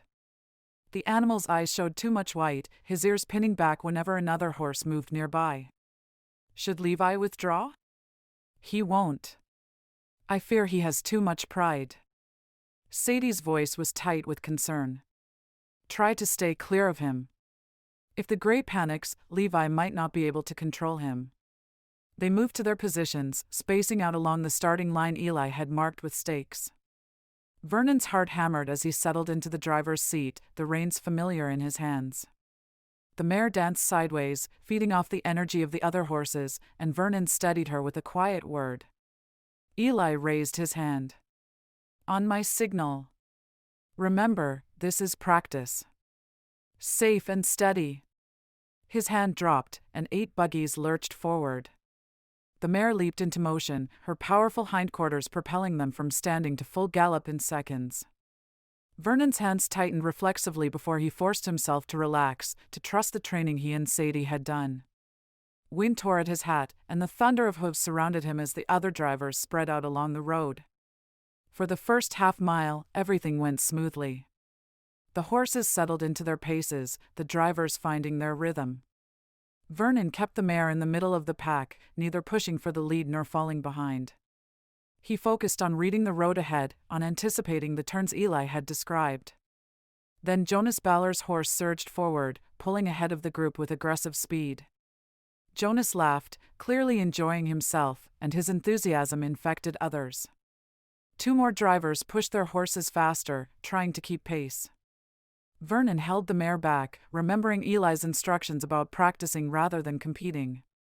But he saw Levi Troyer glance sideways at the leaders, saw him lean forward and urge his gray gelding faster. "No," Vernon muttered. "Don't do it." But Levi did. He snapped the reins, and the green horse bolted forward, passing Vernon with dangerous speed. The gray's movements were erratic, his stride uneven, and Vernon could see Levi struggling to maintain control. They approached the first major turn, where the road curved sharply around a stand of trees. Eli had drilled them repeatedly on the section, emphasizing the need to slow before the turn, not during it. Jonas took it well, his experienced horse responding smoothly to the decreased pace. But Levi came into the turn too fast. Vernon saw it happening as if time had slowed. The gray gelding fought the reins, his head tossing, his body wanting to continue straight when the road demanded a curve. Levi hauled on the reins with both hands, his face pale with fear, and the horse stumbled. The buggy swayed violently, one wheel lifting off the ground. For a heartbeat, it seemed the whole thing might overturn. Vernon's breath caught as he watched Levi wrestle with the reins, watched the gray scramble for footing on the loose gravel. Without thinking, Vernon acted. He pushed the mare forward, closing the distance between them, and positioned his buggy alongside Levi's. The mare's steady presence seemed to calm the panicking Gray, giving him something to focus on besides his own fear. "Steady," Vernon called to Levi. "Ease the reins. You are choking him." Levi's knuckles were white, his whole body rigid with tension. But he heard Vernon's voice and forced his hands to relax slightly. The Gray's head came up, his breathing ragged but his stride beginning to even out. Vernon kept pace with them through the rest of the turn, matching the Gray's speed, providing a steadying influence. Behind them, he was dimly aware of Sadie running along the road's edge, her skirts hiked up, her face tight with worry. When they finally straightened out onto the long flat section, Levi pulled his horse to a halt, his whole body shaking. Vernon stopped alongside him, and the other drivers circled back, their earlier excitement replaced by sober understanding of how close they had come to disaster. Eli reached them first, his expression dark with anger and concern. "What were you thinking?" "I said practice, not race." "I'm sorry." Levi's voice was barely audible. "I just wanted to keep up." "I didn't mean." "Your horse wasn't ready. You knew that." Eli's tone softened slightly as he saw Levi's genuine remorse. "But you are safe, and that is what matters. Walk him home. Take tomorrow off." Levi nodded miserably and climbed down to lead his trembling horse away. The other drivers dismounted as well, their earlier bravado gone. Sadie arrived breathless, going immediately to the mare to check for injury. "Are you hurt?" she demanded, her hands running over the horse's legs. "We're fine." The mare handled it perfectly. Sadie straightened and looked at Vernon directly, something fierce and unguarded in her expression. "You could have been killed. If Levi's buggy had overturned while you were next to it. But it didn't." Vernon met her eyes, seeing fear there, and something else he could not name. The mare stayed calm. "That is what mattered. What mattered is that you reacted without hesitation." Eli approached, clapping Vernon on the shoulder. "You kept your head when everyone else was panicking. That took courage." Vernon felt uncomfortable with the praise. He hadn't been thinking about courage but had simply done what seemed necessary in the moment. Yet as he glanced around at the other drivers, he saw new respect in their eyes, a shift in how they viewed him. "We're done for today," Eli announced. "Everyone take your horses home, give them extra care. Clearly, we need more practice before the real race." The group dispersed slowly, drivers leading their horses, voices subdued as they processed what had happened. Vernon unhitched the mare and began walking her to cool down, and Sadie fell into step beside him without asking. They walked in silence for several minutes, following the fence line around the practice field. The mare's breathing gradually returned to normal, her earlier tension draining away. Vernon's own heart still pounded, adrenaline making his hands unsteady. "That was foolish of Levi," Sadie said finally. "But brave of you.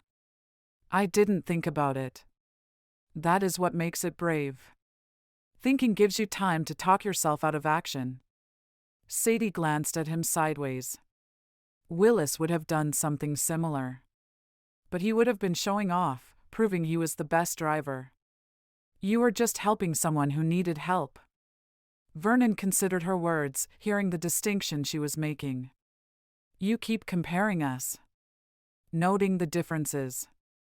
Because the differences matter. Sadie stopped walking and turned to face him. When I first agreed to help train the mare, I saw you as Willis's replacement. A substitute for what I had lost. But I was wrong, Vernon. You aren't a replacement. You are yourself, and that is worth so much more. The admission hung between them, weighted with significance Vernon was afraid to examine too closely. He wanted to respond, to tell her that her opinion mattered to him more than it should, that her slow shift from resentment to respect felt like hope taking root in frozen ground. But before he could find the words, a buggy approached rapidly along the road. Bishop Stoltzfus pulled to a stop near them, his expression grave. Vernon. I need to speak with you about your grandparents.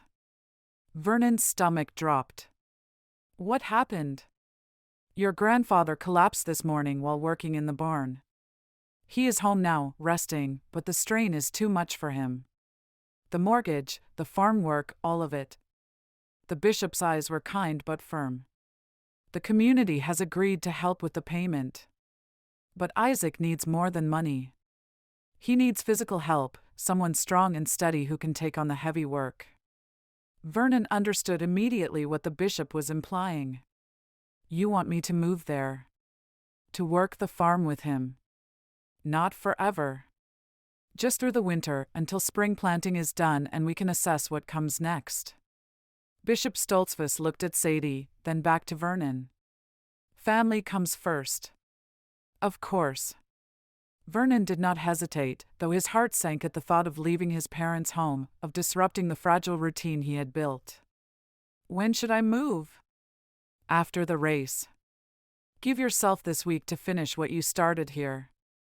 But once the race is done, your grandparents need you more than anything else. The bishop drove away, leaving Vernon and Sadie standing in the aftermath of his pronouncement. Vernon resumed walking the mare, his mind churning with implications. Moving to his grandparents' farm meant early mornings and late nights, meant shouldering responsibilities that his grandfather could no longer carry. It meant putting aside any thoughts of courting, of building a life beyond duty and obligation. You will do it, Sadie said quietly. It was not a question. I will do it. Because it is the right thing. Because they need me. And need matters more than want. Sadie walked beside him silently for another circuit of the field. When she finally spoke again, her voice carried a note of resignation. You are a good man, Vernon Fisher. Your grandparents are blessed to have you. Vernon heard the goodbye in her words, the acknowledgement that whatever fragile connection was growing between them would have no chance to develop further. Duty called, and duty did not care about tender feelings or possibilities left unexplored. They finished cooling down the mare without further conversation, the weight of unspoken thoughts pressing between them. When Vernon finally hitched his buggy to drive home, Sadie stood watching from the fence line, her expression carefully blank. I will see you tomorrow morning, she called at the last minute. For training. Tomorrow morning, Vernon agreed. But as he drove away, he wondered how many more tomorrows they would have before his life shifted entirely toward obligation, leaving no room for anything else. Chapter 7. The race was 4 days away when the letter arrived. Vernon found it propped against the lantern on the kitchen table, his name written in Willis's familiar handwriting, though sloppier than usual, as if written in haste or distress. His mother was in the garden, his father in the barn. Vernon stood alone in the quiet kitchen and stared at the envelope for a long moment before picking it up. He carried it upstairs to his room, closing the door behind him. Outside, a thin November sun cast pale light across the floorboards. He sat on the edge of his bed, turned the envelope over in his hands, and finally broke the seal. The letter was 3 pages, the longest Willis had ever written. Vernon. I have been starting this letter for weeks and throwing it away. I do not know how to say what needs saying, so I will just say it and trust you to understand. I am not coming home. Not this year, maybe not next. I have tried to imagine it, tried to picture myself back in Granger's Hill, back in the community and the fields and the quiet. And every time I try, I feel like I cannot breathe. I am not ready to live that life, and I am not sure I will ever be ready. I know that sounds like giving up. Maybe it is. But I would rather be honest than come back and make everyone miserable pretending to be someone I am not. I am not angry at you anymore for leaving early. I was, for a long time. I thought you abandoned me.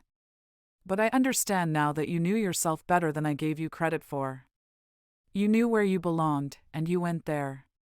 I was the one who was lost, Vernon. Not you. There is a woman here. Her name is Catherine. She is kind and patient, and she does not expect me to be anything other than what I am. I think I love her. I am not sure what that means yet, but I wanted you to know. Tell Ma'am I am safe. Tell Dade I am working hard. And tell Sadie. I cannot tell you what to tell Sadie. I owe her more than a letter passed through her brother's hands. I should have written to her months ago, and I did not, and that is a cowardice I am ashamed of. She deserved better from me. She always deserved better from me. Tell her I am sorry. That is not enough, but it is true. Your brother, Willis. Vernon read the letter twice. Then he set it on the bed beside him and sat quietly, his hands resting on his knees, his eyes fixed on the window where a sparrow had landed on the sill and then flown away. The grief was different from what he expected. Not sharp, not raw.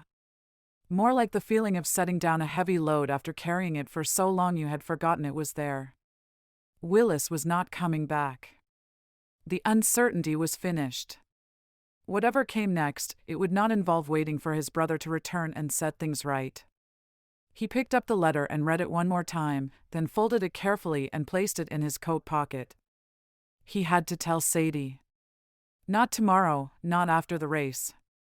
Today, while the courage was still fresh and the words still clear in his mind. He found her at the practice field in the early afternoon, working alone with the mare, running her through the final pre-race conditioning routine. Sadie moved alongside the horse with practiced ease, her hand resting lightly on the bridle, murmuring encouragement with each stride. She looked up as Vernon's buggy entered the field, her expression shifting from concentration to curiosity. He climbed down and walked toward her, and something in his manner must have telegraphed the gravity of what he carried because she brought the mare to a stop without being asked. "What is it?" she said. "I received a letter from Willis this morning." The color left Sadie's face so completely and so quickly that Vernon stepped forward instinctively, afraid she might need steadying. But she held herself upright, her chin lifting, her hands tightening on the bridle. "Tell me," she said. "He is not coming back, Sadie. He has decided to stay in Indianapolis." "He is." Vernon paused, choosing his words with care.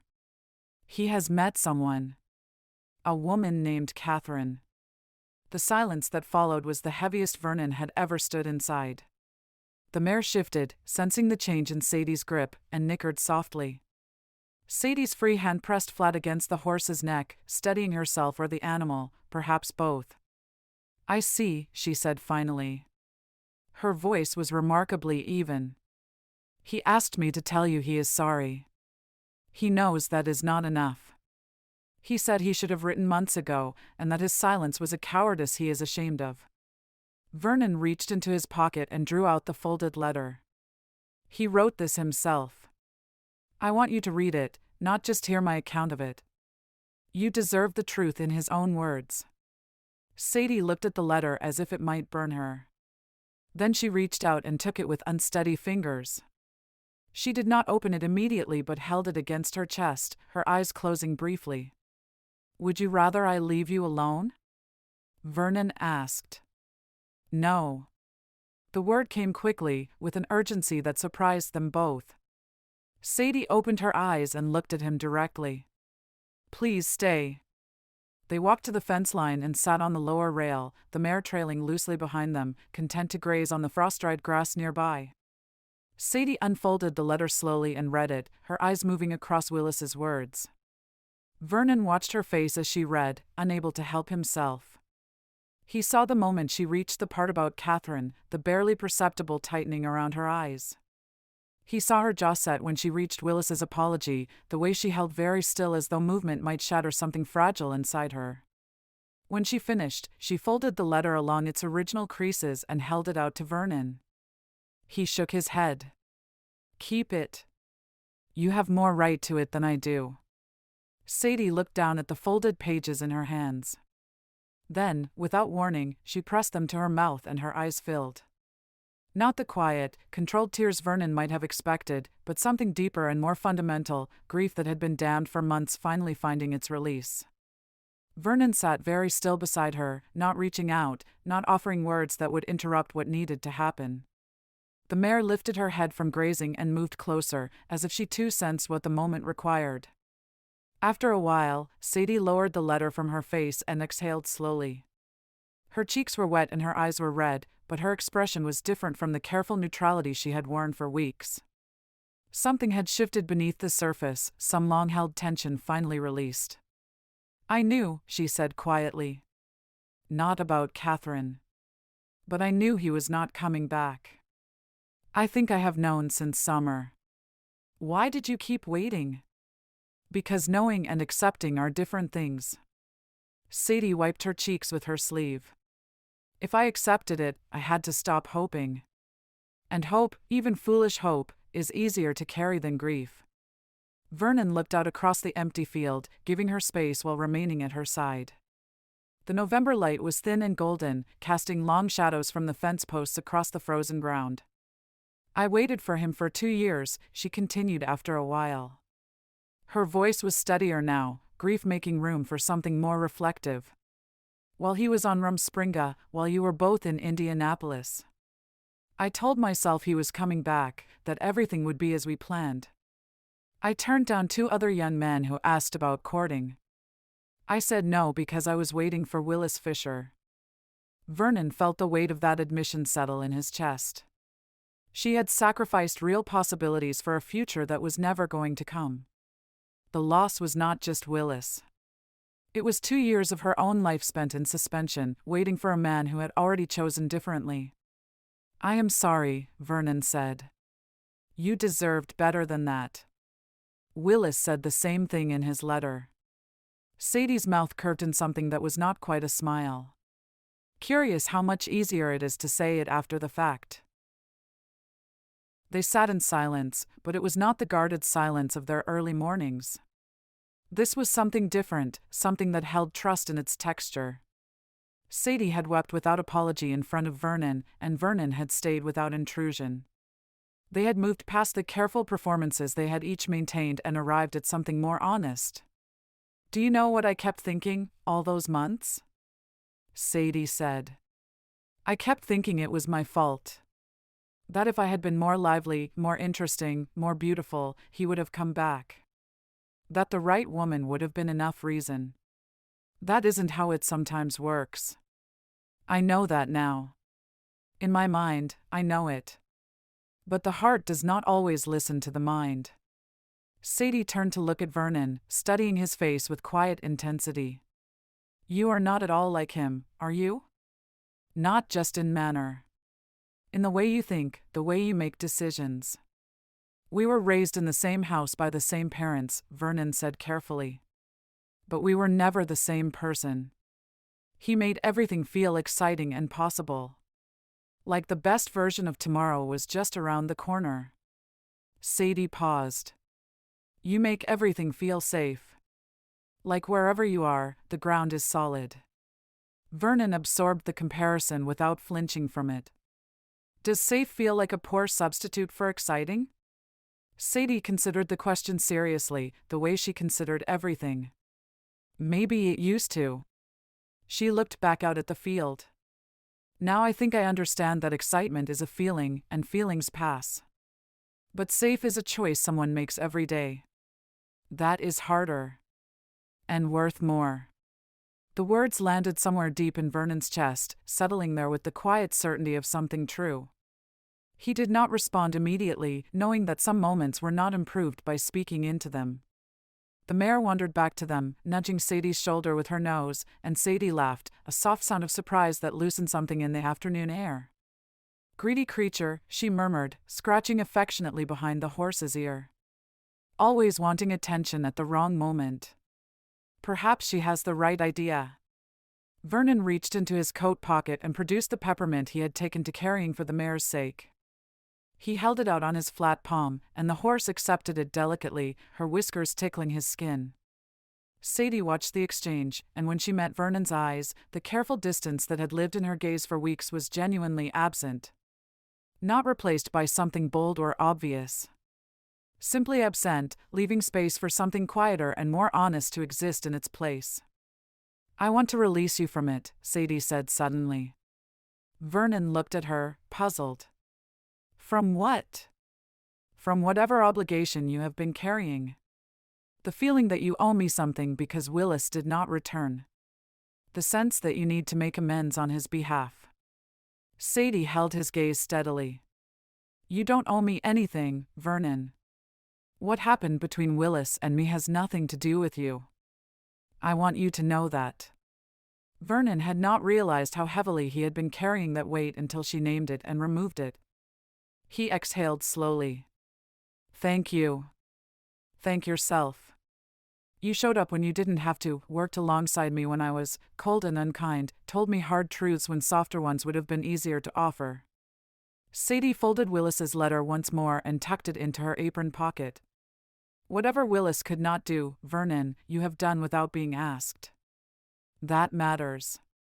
He wanted to say something equal in measure to what she had offered, but the words he felt most strongly were ones the moment was not yet ready to receive. Instead, he stood and reached down to offer her a hand up from the fence rail. She took it without hesitation, her fingers warm and certain in his. They stood briefly at the same height, close enough that Vernon could see the last of the afternoon's warmth reflected in her eyes, before she stepped back and moved toward the mare with practiced composure. Tomorrow morning, she said, her voice returning to its familiar steadiness. Final training before race day. I want the mare calm and well-rested, so we will keep the session light. I will be here. I know you will. Sadie glanced back at him over her shoulder, something in her expression open in a way it had never been before.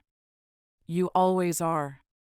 She headed toward the gate without looking back, and Vernon stood watching until she disappeared around the bend in the road.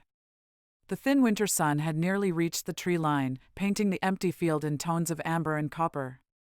Vernon stood in the middle of it, his hand touching the mare's neck, Willis's absence feeling different than it had that morning. Not heavier. Lighter, somehow. The past had loosened its grip. On both of them. Chapter 8. The night before the race, Vernon could not sleep. He lay on his back staring at the ceiling, listening to the house settle around him. His grandfather's farm waited in the near future, its demands already taking shape in his mind. Fences needing repair, firewood stacking, the heavy work of winter maintenance that Isaac could no longer manage alone. Vernon had already packed his larger bag, ready to move after the race was done. But that was tomorrow's wait. Tonight, he let himself simply exist in the quiet, thinking about the letter he had shared with Sadie, about the way her eyes had changed afterward, the careful walls coming down one deliberate brick at a time. He had fallen for her. There was no point pretending otherwise. It had happened gradually, the way serious things usually did, built from early mornings and honest conversations and the intimacy of working toward a shared goal. He knew the shape of her attention, the way she tilted her head when considering something difficult, the softness that entered her voice when she spoke to the mare. He knew how she carried grief, privately and at great cost to herself, and how she looked when she finally set some of it down. But knowing his own feelings was simpler than knowing what to do with them. His grandparents needed him.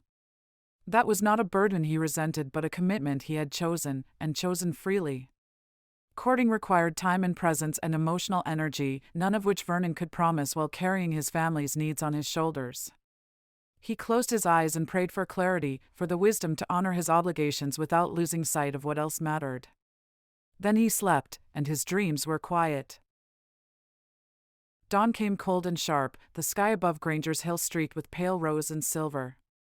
Vernon rose early, dressed carefully, and went out to tend the mare before the race. She was alert and ready, her coat grown to a shine, her movements fluid and eager.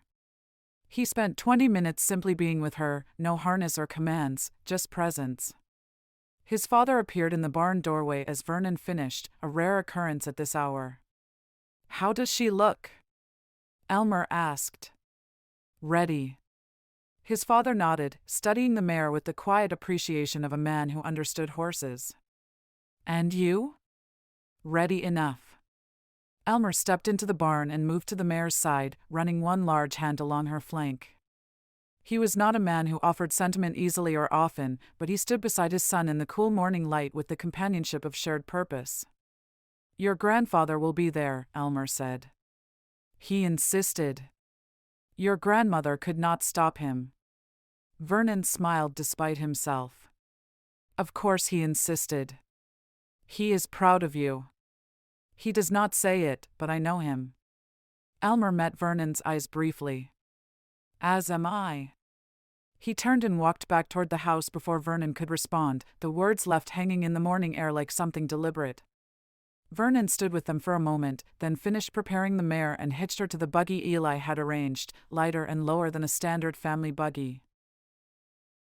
The gathering at the old Yoder Farm Road was larger than Vernon expected. Drivers and their families, older siblings, friends from neighboring districts who had heard about the race through the informal networks that carried Amish news without telephone or newspaper.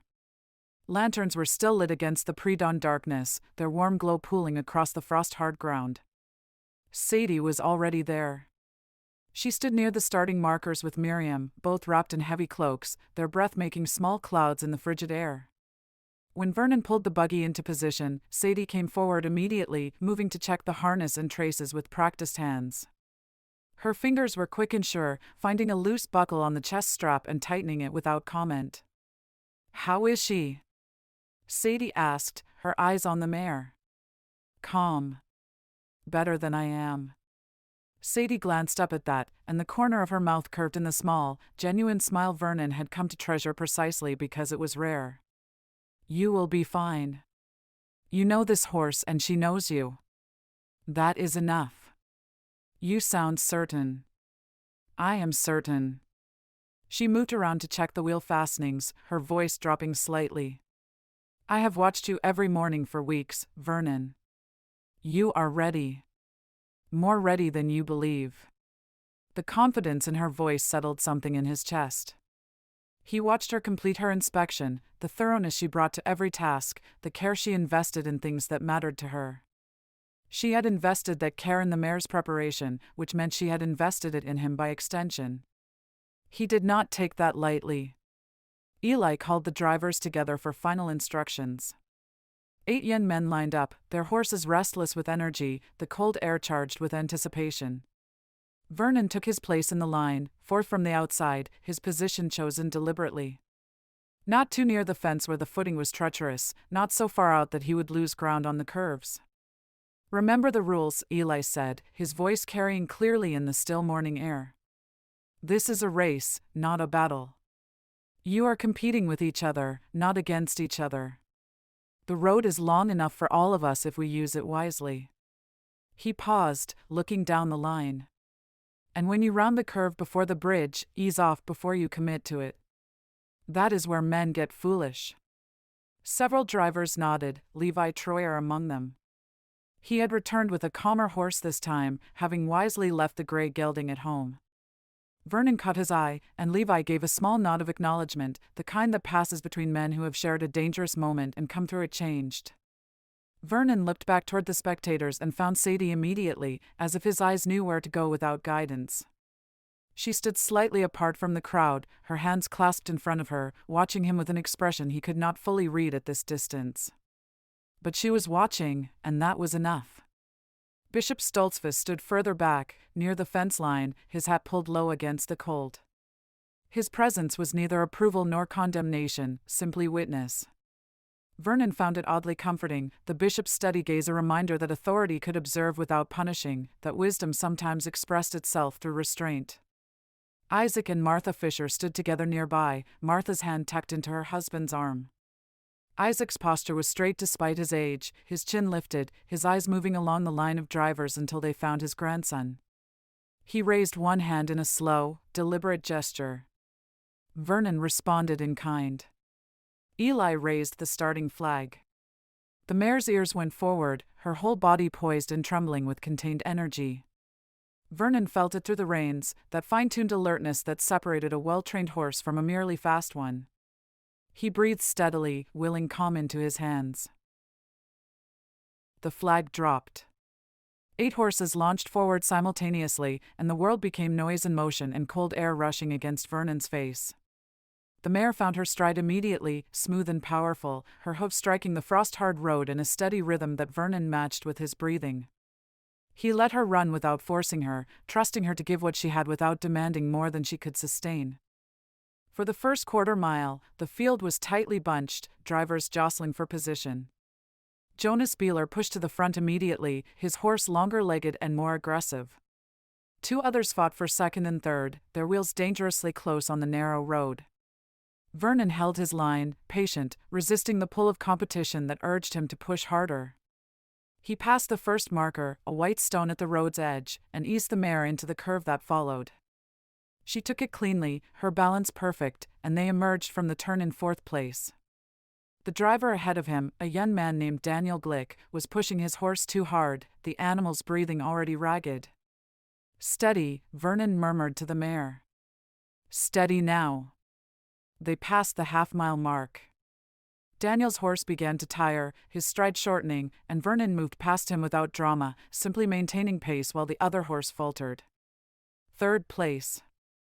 The 2 leaders were 20 yards ahead, Jonas still dominant, a dark bay driven by Reuben Yoder closing the gap. The curve before the bridge approached, the one Eli had warned about, where the road dipped and turned simultaneously, where the gravel was loose from last week's rain. Vernon brought the mare back deliberately, feeling the subtle resistance as she fought the restraint, wanting to run. He held firm, and she obeyed, her pace dropping just enough as they entered the curve. He heard a wheel scrape gravel somewhere behind him, heard someone shout, but kept his eyes forward, his hands steady. They came through the curve intact, and the bridge was ahead, stone and solid, the finish marker just beyond it.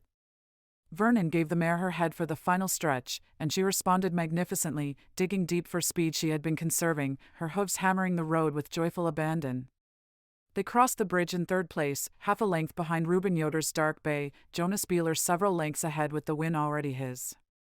Vernon brought the mare to a gradual stop beyond the marker, standing in the buggy, breathing hard, feeling the exhilaration of motion slowly give way to stillness. Around him, the other drivers were finishing, pulling their horses up, the crowd moving forward with congratulations and laughter.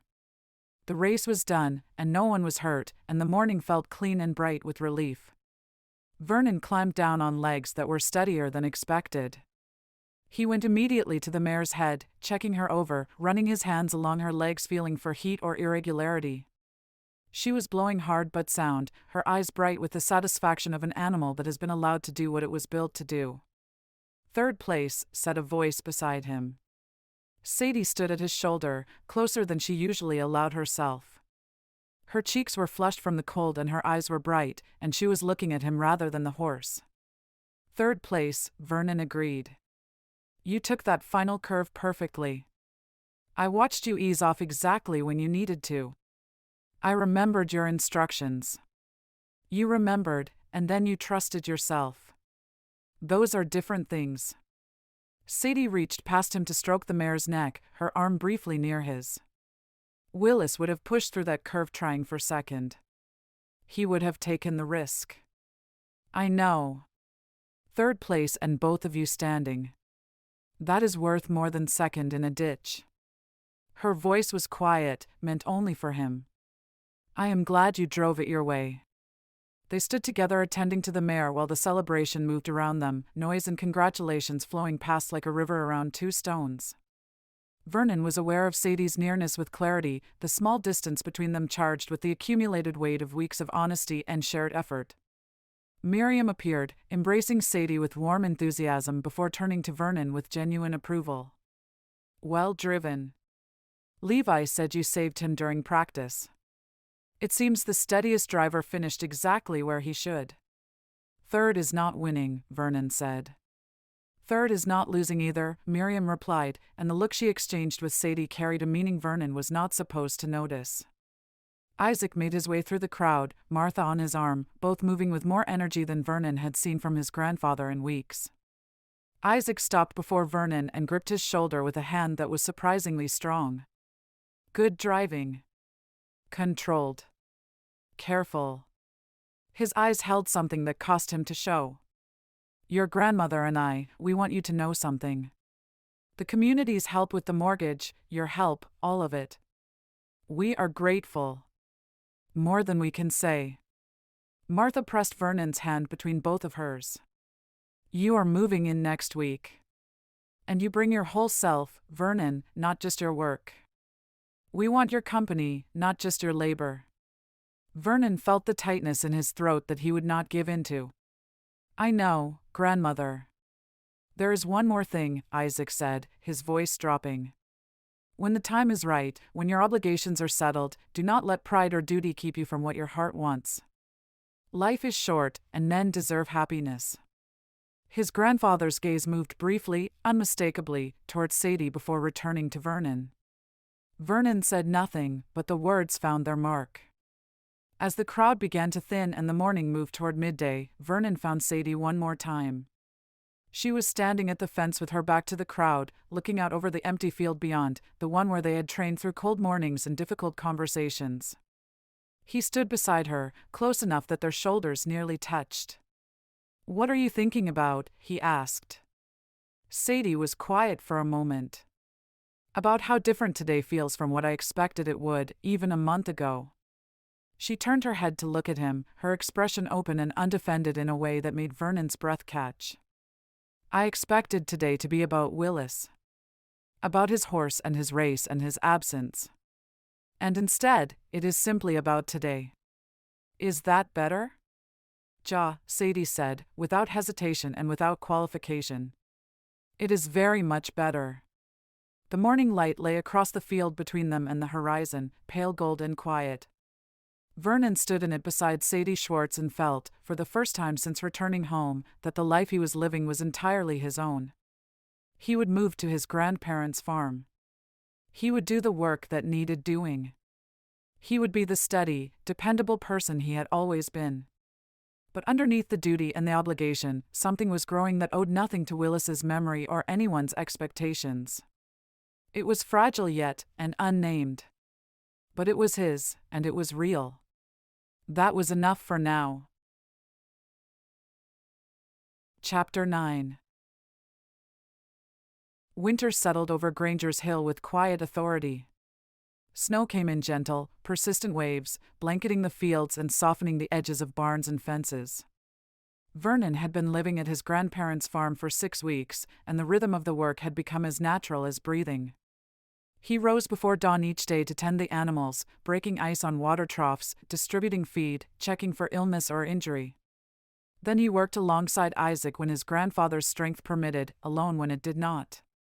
There were fences to mend, firewood to split and stack, equipment to repair before spring planting. The work was constant and demanding, but Vernon found satisfaction in it, the kind that came from knowing he was needed and meeting that need without complaint. His grandparents had settled into a different kind of ease since Vernon's arrival. Martha no longer carried the tight worry in her shoulders, and Isaac had stopped pushing himself past what his aging body could sustain. They ate their meals together, the three of them, and in the evenings, they sat by the fire while Martha mended, and Isaac read scripture aloud and Vernon worked on harness repairs or carved small wooden toys for the district's youngest children. It was a good life, Vernon thought. Purposeful and honest. But it was also lonely in ways he had not anticipated. He had not seen Sadie much since the day after the race, when she had come by his parents' farm to say goodbye before he moved. The conversation had been brief and careful, both aware of the shift that was happening, the way proximity was about to become distance. "You will do well there," Sadie had said, standing in the yard with her hands folded. "Your grandparents are blessed to have you." "And you?" Vernon had asked. Sadie had looked at him with eyes that held something he could not name. "I will keep on as always, Vernon. One day at a time, the way we all do." She had driven away before he could find better words, and Vernon had watched her buggy disappear around the bend with the ache of wanting something he felt he could not pursue. Now, 6 weeks later, he stood in his grandparents' barn measuring out grain for the horses and thinking about Sadie's hands on the mare's bridle, about the way she had looked at him after the race with warmth that had nothing to do with obligation or memory. The barn door opened, letting in a rush of cold air and Isaac's voice. "Vernon? You have a visitor." Vernon set down the grain bucket and turned. His grandfather stood in the doorway, and behind him, bundled in a heavy cloak with snow dusting her shoulders, was Sadie. Vernon's heart did something complicated and immediate in his chest. He walked toward her, wiping his hands on his work pants, trying to read her expression. "Sadie. This is unexpected. I hope I am not intruding." Her voice was calm, but her eyes were uncertain.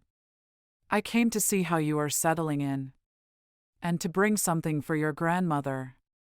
Isaac smiled, a rare expression that transformed his weathered features. Martha will be glad for company. Come inside, both of you. Vernon can finish the chores later. They followed Isaac across the yard to the house, snow crunching beneath their boots. Inside, the warmth from the stove wrapped around them immediately, and Martha's face lit with genuine pleasure when she saw Sadie. "Oh, what a lovely surprise! Sit, sit. I will make coffee." Sadie removed her cloak and settled at the kitchen table, pulling a cloth-wrapped bundle from her bag. "I brought apple butter. I made too much this year and thought you might enjoy some."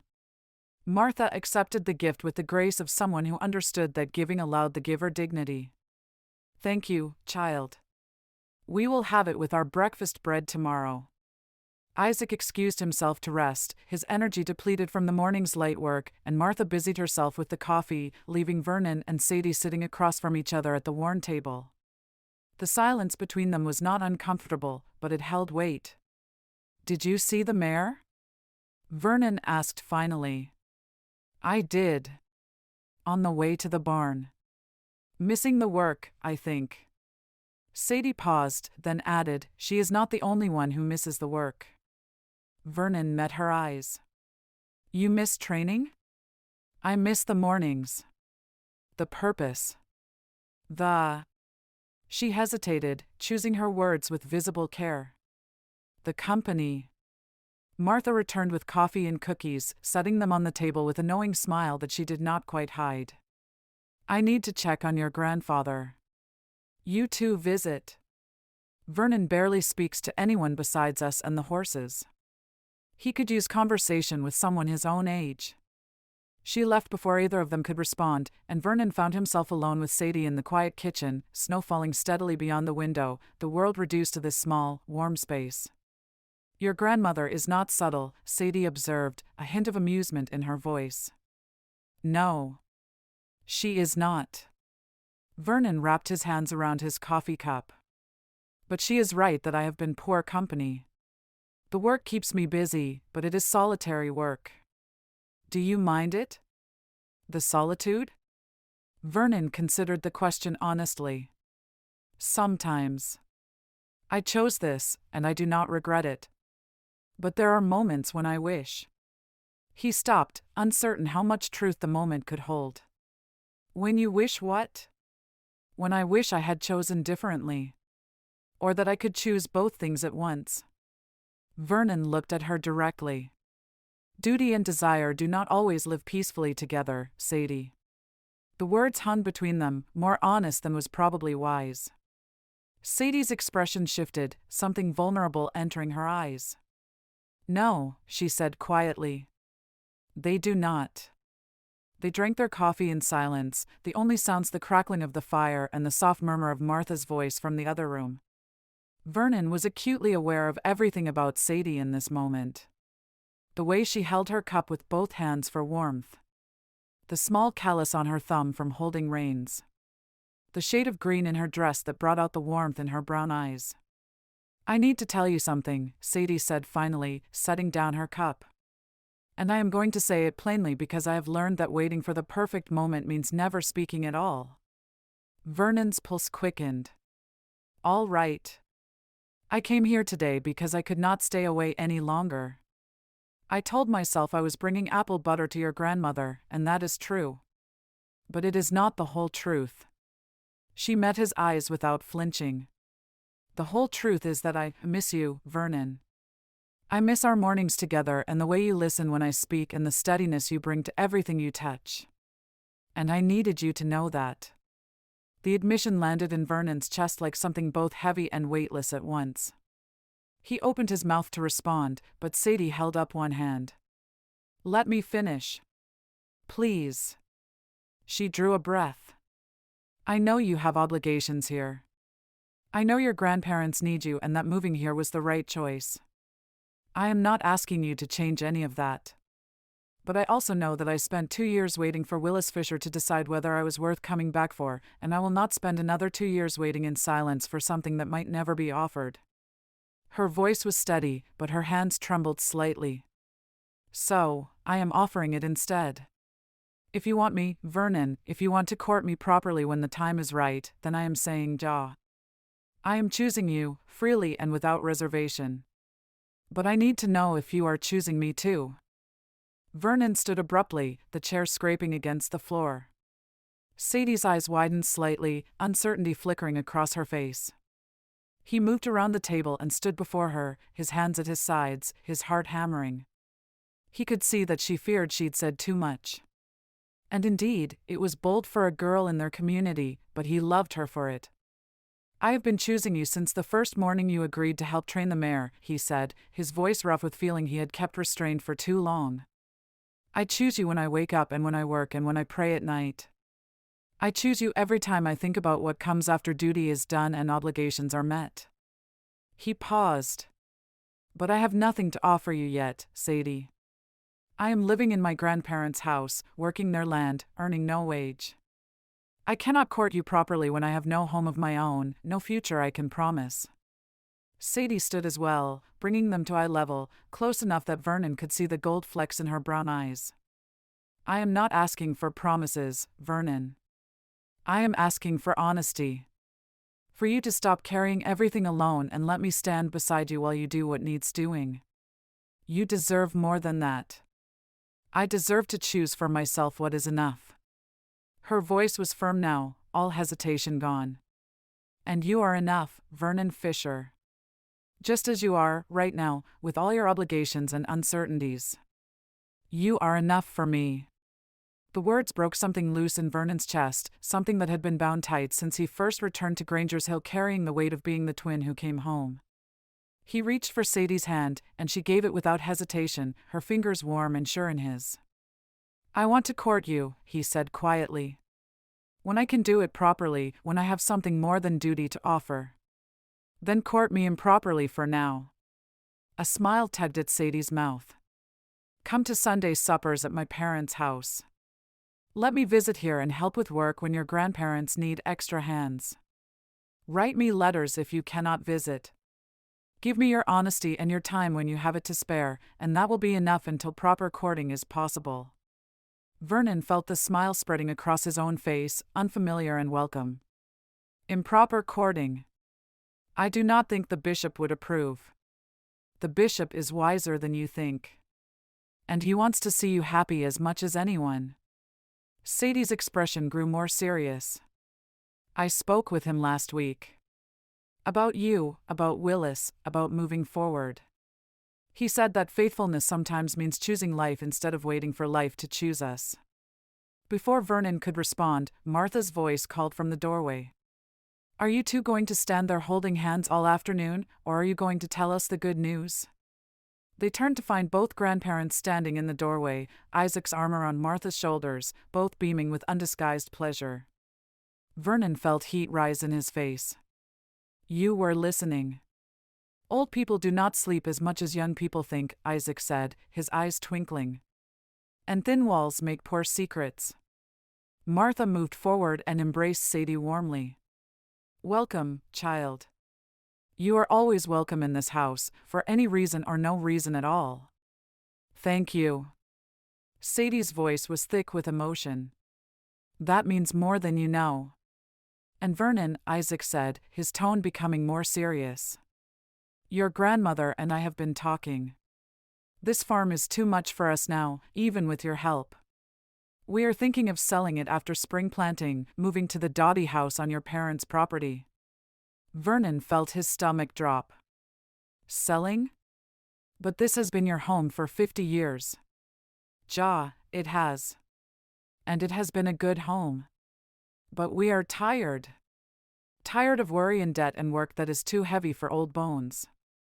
Isaac's expression softened. But we do not want to sell to strangers. Indeed, we do not want to see it at all. We will gift it to you, if you want it. The offer took Vernon's breath. I. Martha smiled gently. Your grandfather and I have talked about it at length. It is what we want. Vernon looked at his grandparents, at Sadie standing beside him still holding his hand, at the future being offered to him as a gift. I do not know what to say.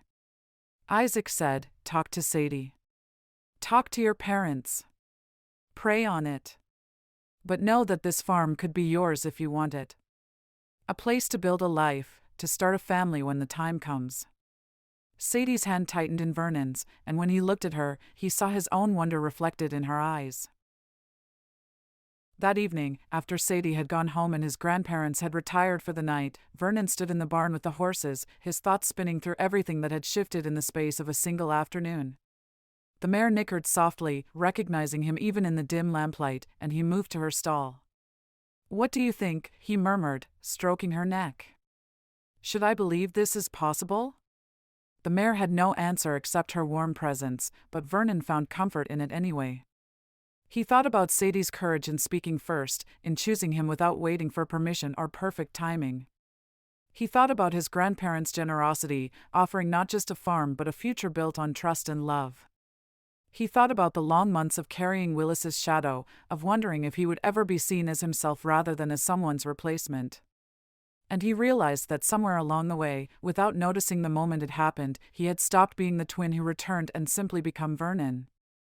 A man with his own choices, his own relationships, his own path forward that owed nothing to anyone else's expectations. The next Sunday, Vernon drove to worship service at the Schwartz farm, arriving early enough to help set up benches. Sadie was already there, working alongside her mother and Miriam, and when she saw him, her face lit with a smile that made his chest ache with its openness. They did not speak directly during the service or the shared meal, observing the proprieties that governed Amish courtship. But Vernon was aware of her throughout, of the way she glanced his direction when she thought no one was watching, of the particular care she took when serving food to his end of the table.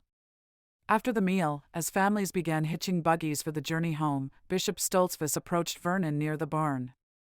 "I hear congratulations are in order," the bishop said, his voice warm with approval. "Word travels fast. In a district this size, everything travels fast." The bishop's expression grew more thoughtful. "Your grandparents spoke to me about the farm." Vernon felt tension coil in his shoulders. "And what did you say?" Sometimes wisdom is recognizing when someone is ready for responsibility and trusting them to rise to meet it. Bishop Stoltzfus placed a hand on Vernon's shoulder. "You have already proven yourself, Vernon.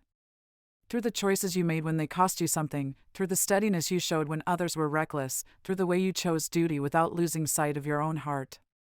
Those are not small things. I fear it might be too much. Fear is not the same as unreadiness. And generosity given freely is not advantage taken." The bishop smiled. "Accept the farm. Court Sadie properly. Build the life you have earned through honest work and faithful choices. That is my counsel." As families departed and the afternoon sun slanted long across the snow-covered fields, Vernon found Sadie near her family's buggy. She was helping her younger siblings load baskets, her movements efficient and patient.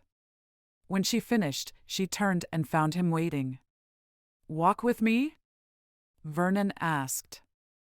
They walked toward the fence line, far enough from the others for privacy but not so far as to invite gossip. The snow crunched beneath their feet, and their breath made small clouds in the cold air.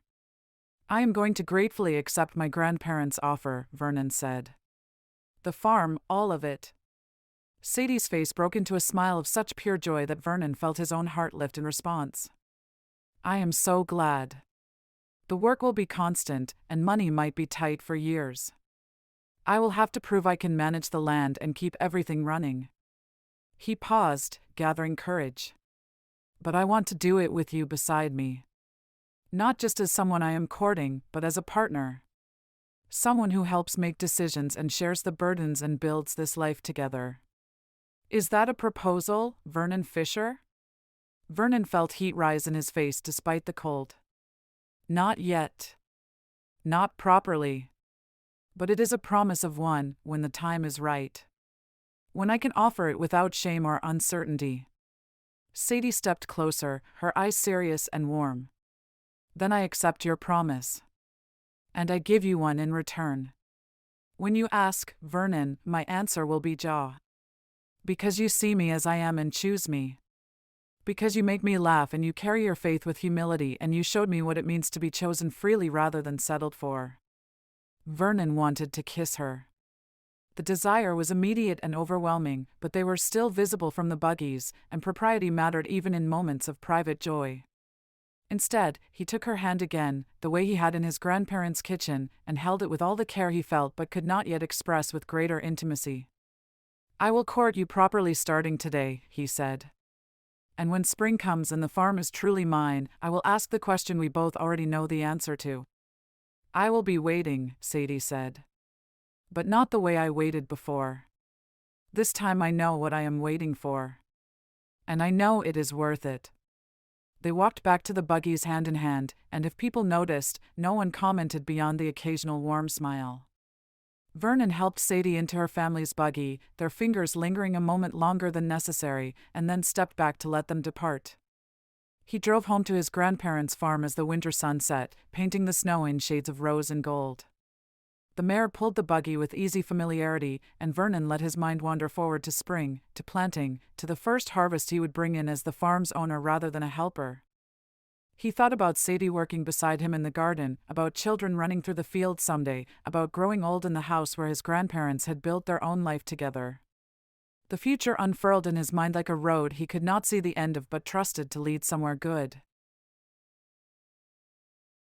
Chapter 10.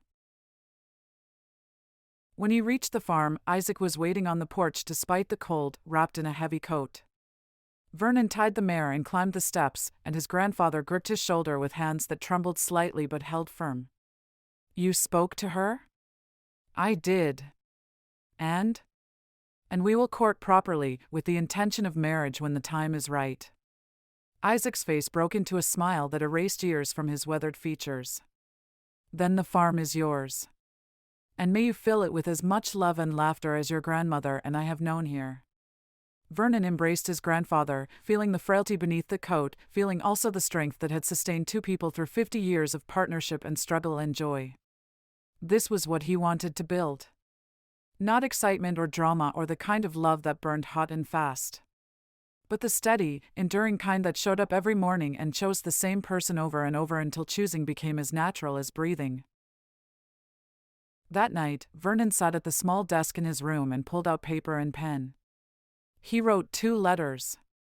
The first was to Willis, brief and honest, telling his brother about the farm and Sadie and the life Vernon was building in Granger's Hill.